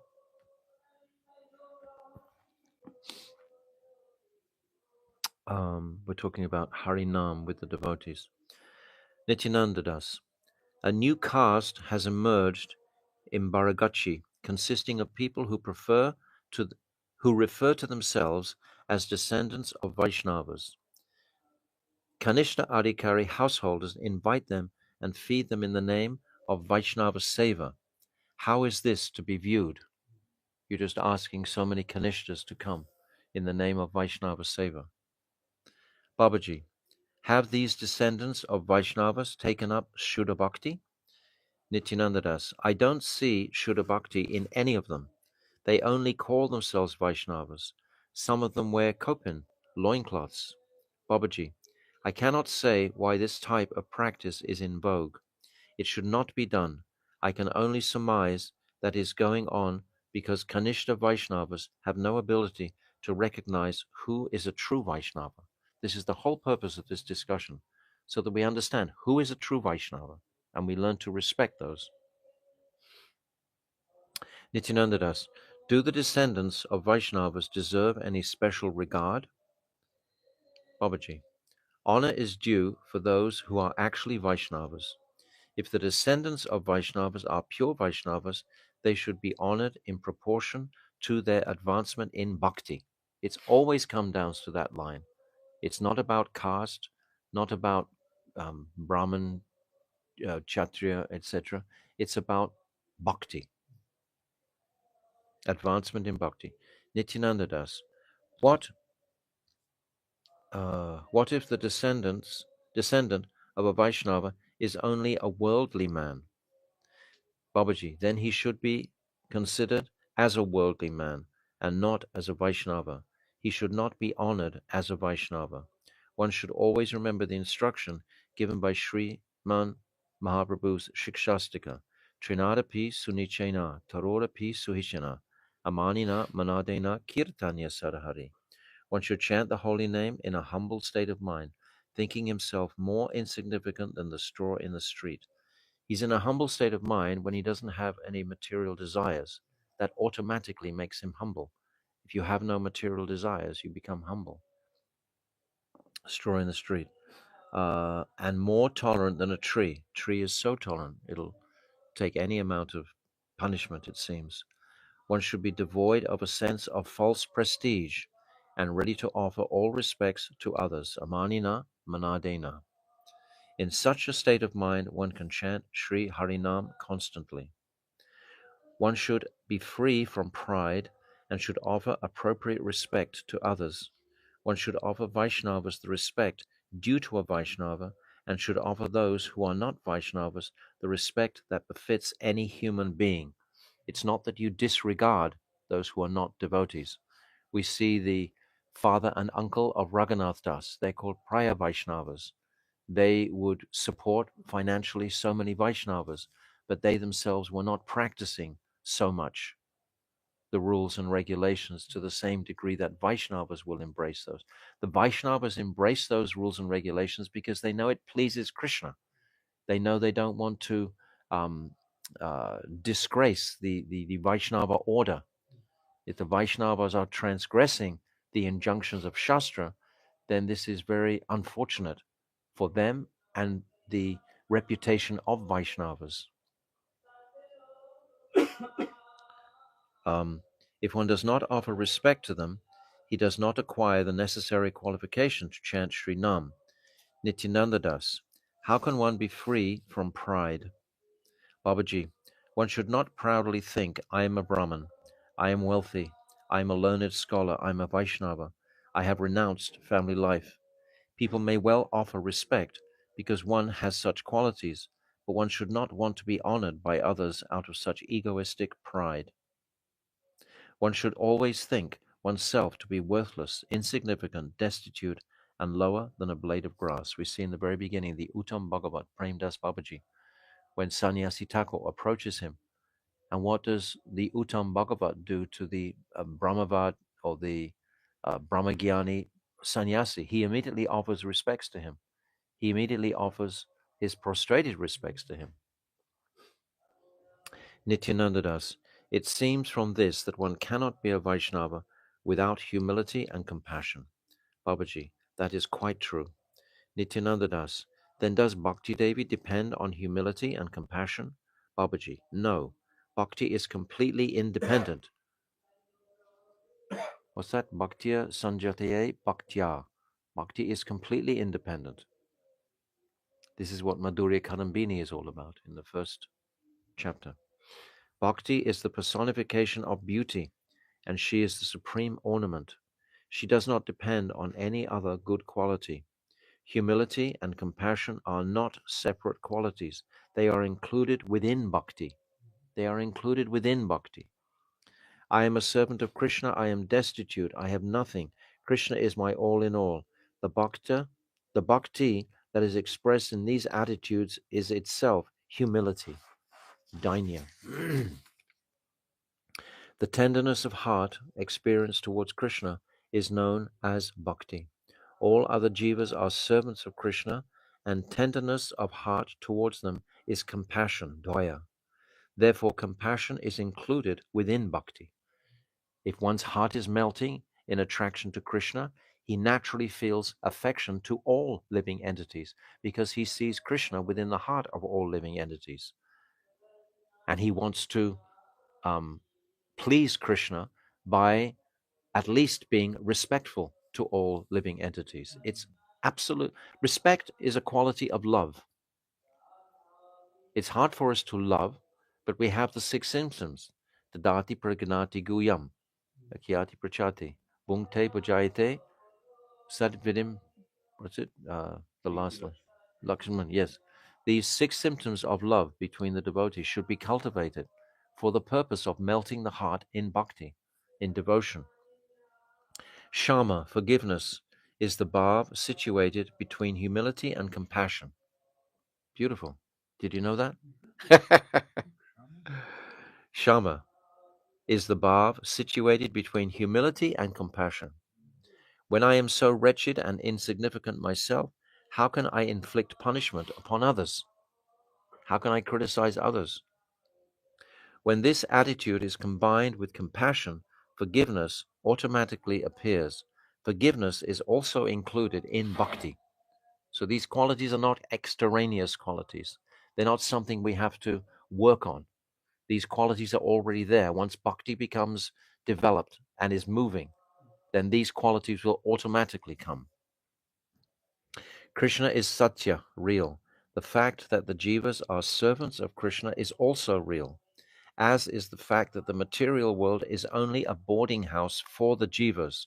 This means that bhakti is also real, because these truths are based on the jiva's relationship with Krishna, which is itself bhakti. Truth, humility, compassion, and forgiveness are 4 special qualities that are included in bhakti. Nityananda Das, how should a Vaishnava behave towards followers of other religions? The instruction of Srimad Bhagavatam, Narayana Kalo Shanta Bhajanti Hi Anusyuvaha. Those who are free from the propensity to slander others and who are fully peaceful worship Sri Narayan and his plenary portions. I'm not going to rush through this, so there's another page we'll complete tomorrow, and otherwise I'll just be rushing through. And these truths are too profound and deep just to go over quickly. Every sentence almost is like gold. Really it is. Bhaktivinoda Thakur just is pumping out benedictions to the jivas. And if we can catch it, if we can pick it up, then it's our greatest wealth and auspiciousness for us. So Jaiva Dharma ki jai, Srila Bhaktivinoda Thakur ki jai, Gaur Premanande.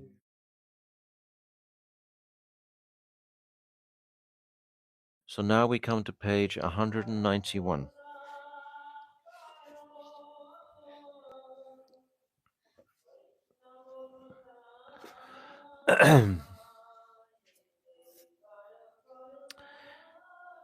Actually, I want to read again the 2 paragraphs that we read on page 190. If you remember, yesterday you weren't here. You were in Eka Chakra, to your great fortune. But we heard it today. Huh? But we heard it today. I can't hear you. We heard it today. Oh, you heard. Okay. Yeah. Okay, very good. So now I read these 2 paragraphs and I wasn't quite sure of the meaning, but I think I understand it now. The tenderness of heart experienced towards Krishna is known as bhakti. Bhakti means devotion. When my devotion is pure, the heart naturally will soften in devotion, in affection, in love, in attraction, without fear. It'll naturally just embrace the Lord in the heart. That is Shuddha Bhakti. All other jivas are servants of Krishna, and tenderness of heart towards them is compassion. Daya. This is the topic of these two paragraphs. Therefore, compassion is included within bhakti. Why? Because compassion means that there's you and the object of your compassion. There's two. It's not just one. I am feeling compassion towards the fallen conditioned soul. So there's two. So that I is going to be represented or talked about as humility. We'll read the next paragraph. Shama, forgiveness, is the bhav situated between humility and compassion. So humility is like a quality that the sadhak will imbibe, and compassion is the quality that he's giving. And forgiveness is that place in the middle where he's able to forgive the conditioned soul's wayward nature and also forgive his own wayward nature.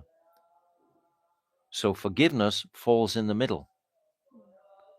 It's very amazing. I'll read it again.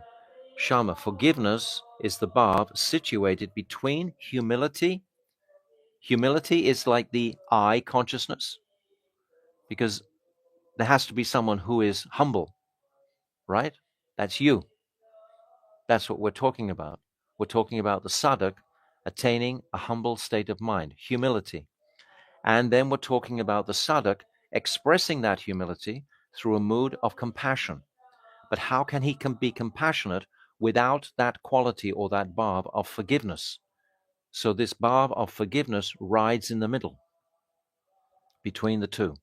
That's what it's saying. Forgiveness is the bhav situated between humility and compassion. When I am so wretched and insignificant myself, how can I inflict punishment on others?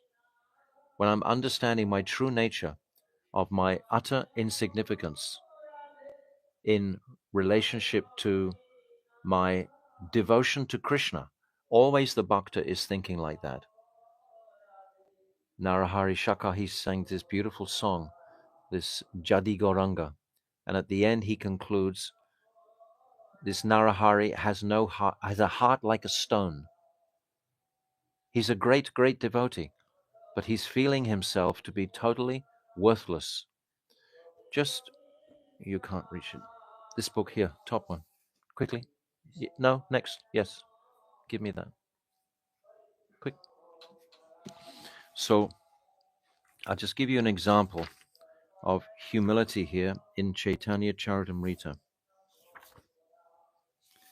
In Chaitanya Charitamrita, Krishna's Kaviraj, he's saying on verse 205 in chapter 5, the chapter about Nityananda Prabhu, he's saying, I am more sinful than Jagai and Madai. Krishna's Kaviraj has written Govinda Lilamrita with the most beautiful, exquisite descriptions of Radha and Krishna's eightfold pastimes during the day. This is Govinda Lilamrita, written by Srila Krishna's Kaviraj. He's written this whole Chaitanya Charitamrita, yet he thinks that he is more sinful than Jagai and Madai, and even lower than the worms in stool. This is how he's feeling.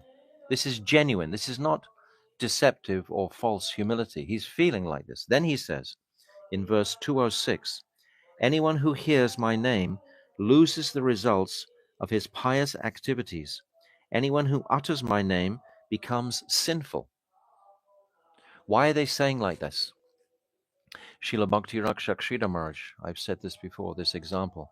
He gives a wonderful example that if you come to the shore of the material ocean, the seaside, you come to the shore of the sea, you naturally feel humbled by the power of the waves and the vastness of the ocean. It makes you feel naturally humble, right? You have to feel that experience. This is how Bhakti Rakshak Maharaj explains it. What to speak of that sadhak who comes to the shore of the transcendental ocean? He's feeling utterly destitute. He's feeling utterly, because he's seeing the potency of the spiritual realm. And when you see the potency of the spiritual realm, you naturally feel your own utter insignificance in comparison to that.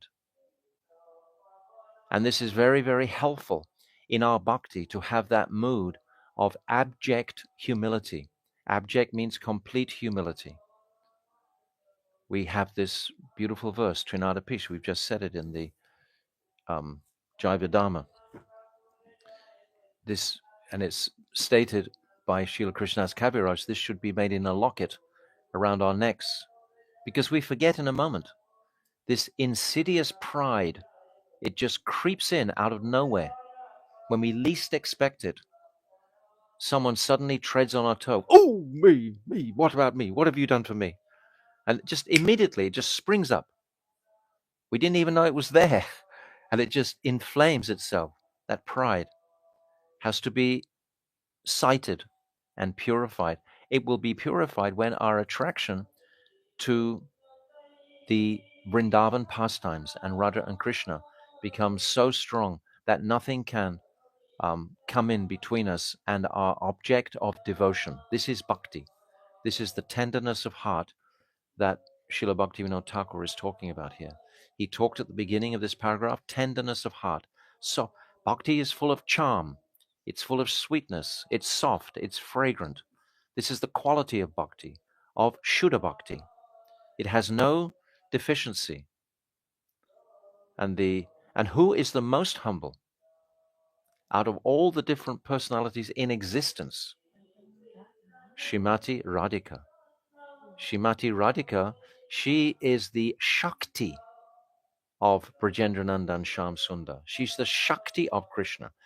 Nothing manifests anywhere except through Swarup Shakti. Even Baladev Prabhu, he's the first manifestation of Krishna. But where is that manifestation coming from? It's coming through Swarup Shakti. Swarup Shakti manifests all the worlds. This Sat Chit Ananda, it's all all Shakti. Sat Chit Ananda is Shakti. The Sandini Shakti, the Sangvit Shakti, the Kladini Shakti, it's all manifesting from originally Shakti. Radharani, she manifests from the left-hand side of Krishna. And as soon as she sees Krishna, she runs towards him to embrace him. That is her mood. That is her attraction. Krishna is manifesting his Swarup. Krishna is Rup, he's the form, and Radharani is the Swarup. That's his own. They're non-different. And they've appeared as Chaitanya Mahaprabhu. Radha Krishna, Pranaya, Vikritya, Ladini, Shakti, Asmad, Ekatmanav. Api Bhuvu, Deha Bedam Tatoto. This verse is saying, this is the fifth verse in first Adilila chapter 1 of Chaitanya Charitamrita. This verse is actually written by Swarup Damodar. And the next verse also, Shiradaya Pranaya Mahima Kidrisho Vanaiva. This is also written by Swarup Damodar. And the fourth verse is written by Rupa Goswami, Anapita Chirim Chirat. And Srila Krishnadas Kaviraj is quoting these verses. He's giving these personalities prominence to make us become dedicated to these personalities. Without this type of association, because from Chaitanya Charitamrita, we're getting that association. We're getting the association of Rupa Goswami. We're getting the association of Swarup Damodar. When Srila Krishnadas Kaviraj is writing this Chaitanya Charitamrita, he's listening to Raghunath Das Goswami is speaking, but Raghunath Das was in the association of Swarup Damodar for 14 years in Puri. And these kadachas, they're called, these notebooks of Swarup Damodar, yes, where are they? They're in his throat. They're kept in the throat of Swarupa Damodar, and they're inspired into the heart of Raghunath Das Goswami. He is speaking these notes in the ear of Raghunath Das Goswami, who is speaking them to Krishnadas Kaviraj. So this is the line. Everything has to be bona fide, authentic line. Where is its source? Where is it coming from? Like our Guru Parampara. We want to see where everything is coming from. If it's not there clearly, if the line isn't clearly described, then perhaps sit back from whatever someone is saying if there's not a line. It's all coming originally from Krishna, from Krishna's flute song. So, Shama, forgiveness, is the bhav situated between humility and compassion. When I am so wretched and insignificant myself, how can I inflict punishment on others? If Krishnadas Kaviraj is feeling like he's just described, how can he possibly try to be harsh with other people? You don't have that. But you are defensive if someone is criticizing the Vaishnavas in front of you. Like Srila Krishnadas Kaviraj tells his own story just before those comments of when he was with Minikatan Ram in his household. Minikatan Ram is a great bhakta follower of Nityananda Prabhu. He would carry a flute and he would hit people with the flute and give them love of God by it.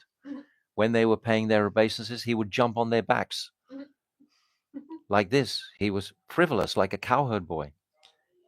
Greatly, greatly elevated personality. And the brother of Krishnadas Kaviraj was, in a sense, insulting him because the pujari at the time, Gunanava Mishra, was the pujari, and he didn't stand up and make an offering of pranam when Miniketana Ram came into the courtyard of the house of Krishnadas Kaviraj. And then his brother of Krishnadas Kaviraj was very unhappy, knowing that his brother didn't have proper respect for Nityananda, and he chastised him very, very strongly. And for a brother to do like that to another brother for Vaishnavas to behave in that way, and it was a traumatic thing for him to chastise his brother because they were soft-hearted Vaishnavas. And that night he had a dream, and Nityananda comes in the dream. This is all that's described in Chaitanya Charitamrita, chapter 5, Adi Lila, chapter 5. And Nityananda comes in the dream, and he comes as Lord Balaram, and he's surrounded by cowherd boys, and they're offering prayers and so on, fanning him. And he describes his form as so beautiful, huge, heroic personality, wearing blue silk cloths and a turban. And he directs Krishnadas Kaviraj when Krishnadas Kaviraj is only about 18 years old at this time. He directs him to immediately go to Vrindavan. Then he immediately goes to Vrindavan. Then he meets Raghunath Das, Rupa Goswami, Sanatan Goswami, all these personalities. He's there with them. So he's writing like this. So it's very beautiful pastime. When this attitude is combined with compassion, forgiveness automatically appears. Forgiveness is included in bhakti. So this forgiveness comes between humility and compassion. This is what it's saying. So these are wonderful qualities. This humility, compassion, forgiveness. And these are the qualities that bhakti will automatically generate in the heart of one who is even beginning to appreciate the sweetness and speciality of devotion to his object of devotion. What we have to discern now is, what is my object of devotion? I was saying the other day how when you chant so much, it's like putting petrol in the tank, but where are you going to drive? Where are you going to focus your attention of devotion to? And I gave that beautiful verse. Do you remember? Aradeyo Bhagavan Brijesha Tanayas Tad Dharma Vrindavan. Anyway, I put this verse on our WhatsApp thread. So you're not on it. I'll put you on the WhatsApp thread. And then this verse is very important to appreciate.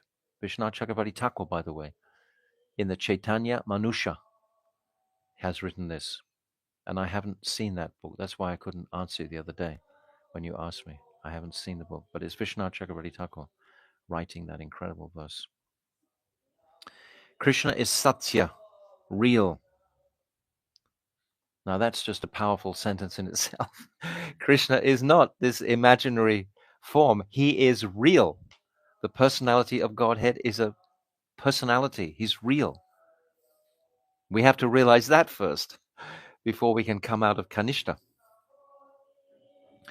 Krishna is Satya, real. The fact that the jivas are servant of Krishna is also real. That's my eternal identity. Jaiva Sarup Hori Krishnera Nitya-das. Krishnera Tatasta Shakti Beda Abeda Prakash. This is my eternal position.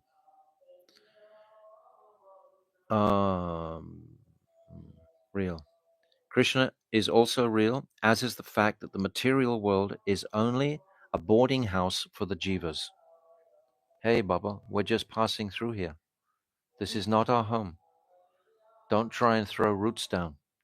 Don't try and plant a garden here. We're leaving very soon. It's like staying in a hotel or a motel. What's the point of starting a garden in the hotel, planting trees and banana trees and creepers? You're going soon. You're on a journey. You're going out of there. So we're leaving this material world forever, hopefully. So why make a big deal about it and try and dig deep attachments in here? Let it go. Only cultivate our attachment for Krishna, because that we can do here. This we can do, and this is in the eternal channel. So that will be to our eternal welfare.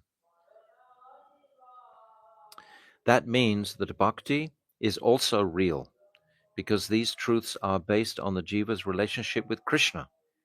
Yes, that devotion literally is like a current that comes from the heart. I'll try to describe a simple example. Say a father, he gives his son pocket money regularly. And then that small son, say he's 6 or 7 years old, he's not spending his pocket money on sweets, but he goes and he buys his father a sweater, a nice jumper, exactly what his father would like. He gets all that money, saves it, and goes to the shop, buys a beautiful sweater. Then he gives it to his father. How does his father feel? His heart will melt in affection towards his son. At that time, there's a tangible current of affection going between the two. What to speak of that tangible current that can go between Guru and Shishya? And in that current, Guru will infuse the understanding of what is Shuddha Bhakti. First of all, he will give us the Krishna Seva Vasana, which is the Bhakti Lata Bij, the creeper, which is going to grow in the heart to take shelter of the lotus feet of Sri Krishna. But a creeper has to grow on something. What is it growing on? It's growing on the pillar of humility. If we don't have humility, that creeper can't be growing. So that humility has to be there for the creeper, this Krishna Seva Vasana. This means the enthusiasm to serve Krishna. That's what Guru gives us. He gives us that inspiration to serve Krishna, not me. This is my perversion. This is my conditioning, that I'm always serving me. At every step I'm taking, will this make me happy? Will I like this? Do I want this? Shall I go here? Shall I go there? Oh, the weather's nice there, so I should go there. Not considering about the fruits of devotion that can come from those places. If we're considering to go to Radhakund, that's very auspicious. So much devotion can be appreciated in a magnificent place like Radhakund. But we also have Radhakund here, but it's covered. That means that bhakti is also real, because these truths are based on the jiva's relationship with Krishna, which is itself bhakti. That's the relationship with Krishna. That's what's going to fulfill my heart. Yeyatma suprasidati. That will fulfill my heart. Truth, humility, compassion, and forgiveness are 4 special qualities that are included in bhakti. What a beautiful paragraph. These 2 paragraphs are really exceptional. So many of these paragraphs here actually are exceptional, but these are very exceptional. Okay, now we come back to the pastime. Nityananda Das, how should a Vaishnava behave towards followers of other religions? This is important. In Kali Yuga, there are principally two Kali Yuga religions, Christianity and Islam. These two we should know. And there's Confucius also. But predominantly in this Western world anyway where we live, it's Islam and it's Christianity. So we should know something of the precepts of that. Perhaps we were brought up with Christianity, most of us, in this English-speaking Western world. So we have to appreciate what is the truth in there and what is to be rejected from that. The instruction of Srimad Bhagavatam 1.2.26 is Narayana Kala Shanta Bhajanti Hi Anusyu Yusavaha. Those who are free from the propensity to slander others and who are fully peaceful worship Lord Sri Narayan and his plenary portions. So he's answered with this verse. If someone who is not violent towards others, we see in the history of both of these religions, Islam and Christianity, how much people have died in the name of Christianity historically in the last 2,000 years. How many people have died in the name of Islam? This is not a pure religion where you have to fight with others. You know, in Vedic culture, in the Vedic historical records, they have not invaded another country for 100,000 years. Hindus have never invaded another country because what have they got to invade for? They've got their own property. They're quite satisfied and peaceful. They have their cow. They have their river Ganga. Why do they want to go anywhere else? Krishna walked through this land. Why do they want to invade another country? They have so much wealth and property. What is the value? They're satisfied. So they haven't invaded another country. Yet we see throughout history the Christians and the Muslims. They have not been satisfied with their lot in life, but they want to increase their material acquisitions and they want to propagate their own religion. The Hindus don't. If someone is inquiring about Krishna or Vishnu, then we will tell them very quickly. We won't go and beat someone on the head and tell them if they believe that we're going to kill them. So both of these religions do like that. We had the Crusaders coming through it. All of this, you know, in history. There is no Dharma other than the Vaisnava Dharma because it's not violent. All other Dharmas that are or ever will be propagated in the world are either steps on the staircase of Vaishnava Dharma or else distortions of it. Yes, Christianity can definitely be an inspiration to coming to Krishna. I was a Christian. My grandfather was a priest in the Christian ministry. I was brought up that way. If you have those precepts from a childhood and you have respect for Jesus, then it softens the heart towards accepting the precepts of these Vedic scriptures of what is Vaishnava Dharma. But if you're in an institutional type of environment, that's not going to be conducive at all. These dharmas are all steps leading to bhakti, should be respected in proportion to their degree of purity. Yes. How many cows do they kill? This should always be the consideration. One should not hear any malice towards what? Bear. Can't hear. Do not bear. Sorry. One should not bear. What did I say? Here. Oh, sorry. One should not bear any malice towards dharmas that are distortions of bhakti. And he's just described what is bhakti. But one should focus exclusively on the cultivation of one's own devotional truths. One should not maintain any animosity towards the followers of other religions. I've just explained that. There's no need for animosity. There's no need to be antagonistic towards any other religion. Krishna will deal with them for whatever sinful behavior they're doing towards cows, etc. Krishna will take care of that. It's not our job. When the time is ripe, the followers of various other dharmas will become Vaishnava Vaishnavas easily. Of this there is no doubt. If the heart is sincere, they will become Vaishnavas. If the heart is so corrupted, again and again, they will take birth in the lower species. Nityananda Das, is it our duty to preach Vaishnava Dharma or not?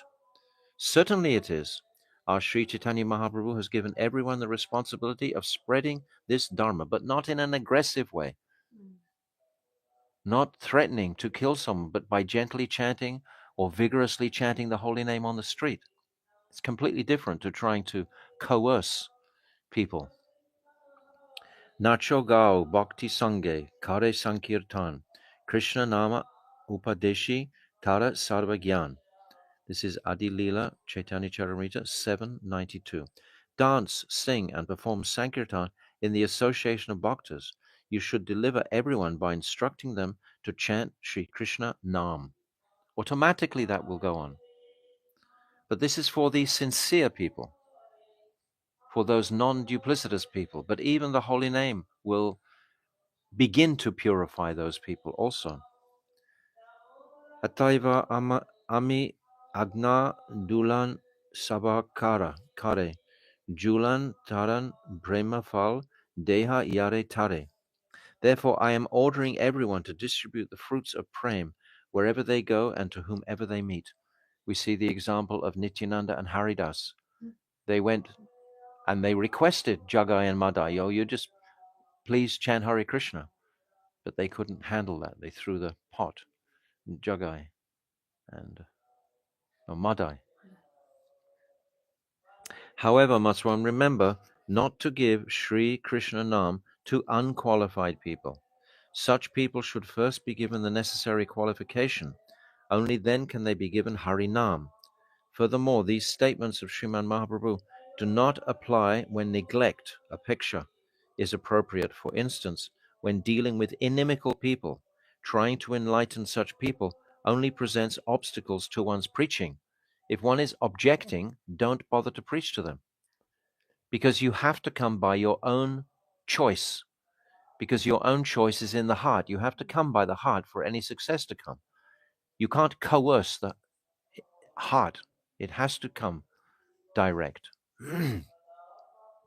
When Nityananda Das had heard Haridas Babaji's Mahashai's ambrosial words, he rolled on the ground at his feet in great love.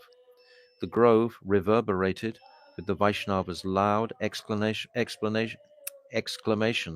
of Sri Harinam, and everyone offered Dandavat pranams to Babaji Mahashai. The day's meeting in that secluded grove came to an end, and everyone returned to their respective places. Thus ends the 8th chapter of Jaiva Dharma, entitled Nitya-dharma and Vaishnava behavior. This was the topic, was Vaishnava behavior, especially these last instructions about preaching. For example, it's very often not favorable to preach amongst your family members. Your family members, they remember you when you were a scruffy little baby, didn't know anything. And especially to mother, you will always be the child. How can you start dominating and telling her what she should believe in and what she should not believe? And the same with the father. If they're not favorable, if they're not inquiring, and how will they come to inquire? By your good behavior. When they see your reformed mentality and your carefulness and your mood of compassion that we've just spoken about, if this is rising, then they will notice that. They will see, oh, he's become a very gentle soul. Oh, look how they're behaving now. Where is he getting that gentleness from? Then they will ask you about that. And when they inquire, then you can give. But if they don't inquire, don't try to impose. All it will do is make arguments. And what is the point of that? Then it'll just create enmity between you. There'll be no value whatsoever. I know as younger devotees, we're always thinking, yes, we've got to bring them all to the path of Krishna and hellfire and brimstone. And we just hurt our heads. We just bang our heads. It doesn't do any good at all. I wish someone had told me this years and years ago when I was a younger devotee. Of course, I was trying to tell my parents what the real truth was about, because you get excited about it when you're young.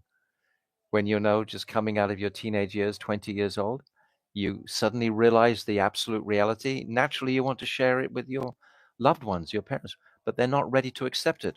It's a process to accept it. And how can we even accept it without following the process? The process of Harinam. That's what's going to soften the heart. That's going to get the mercy. That's going to incur the mercy. So don't try and preach to your inimical family members. If they're favorable, then of course you spread the whole philosophy out to them. But if they're not favorable, especially in the Western worlds, they've been eating meat all their lives, how are they going to understand? I mean, when you eat meat, there's certain acids in the meat that actually deaden the finer tissues of the brain, that you can't think clearly.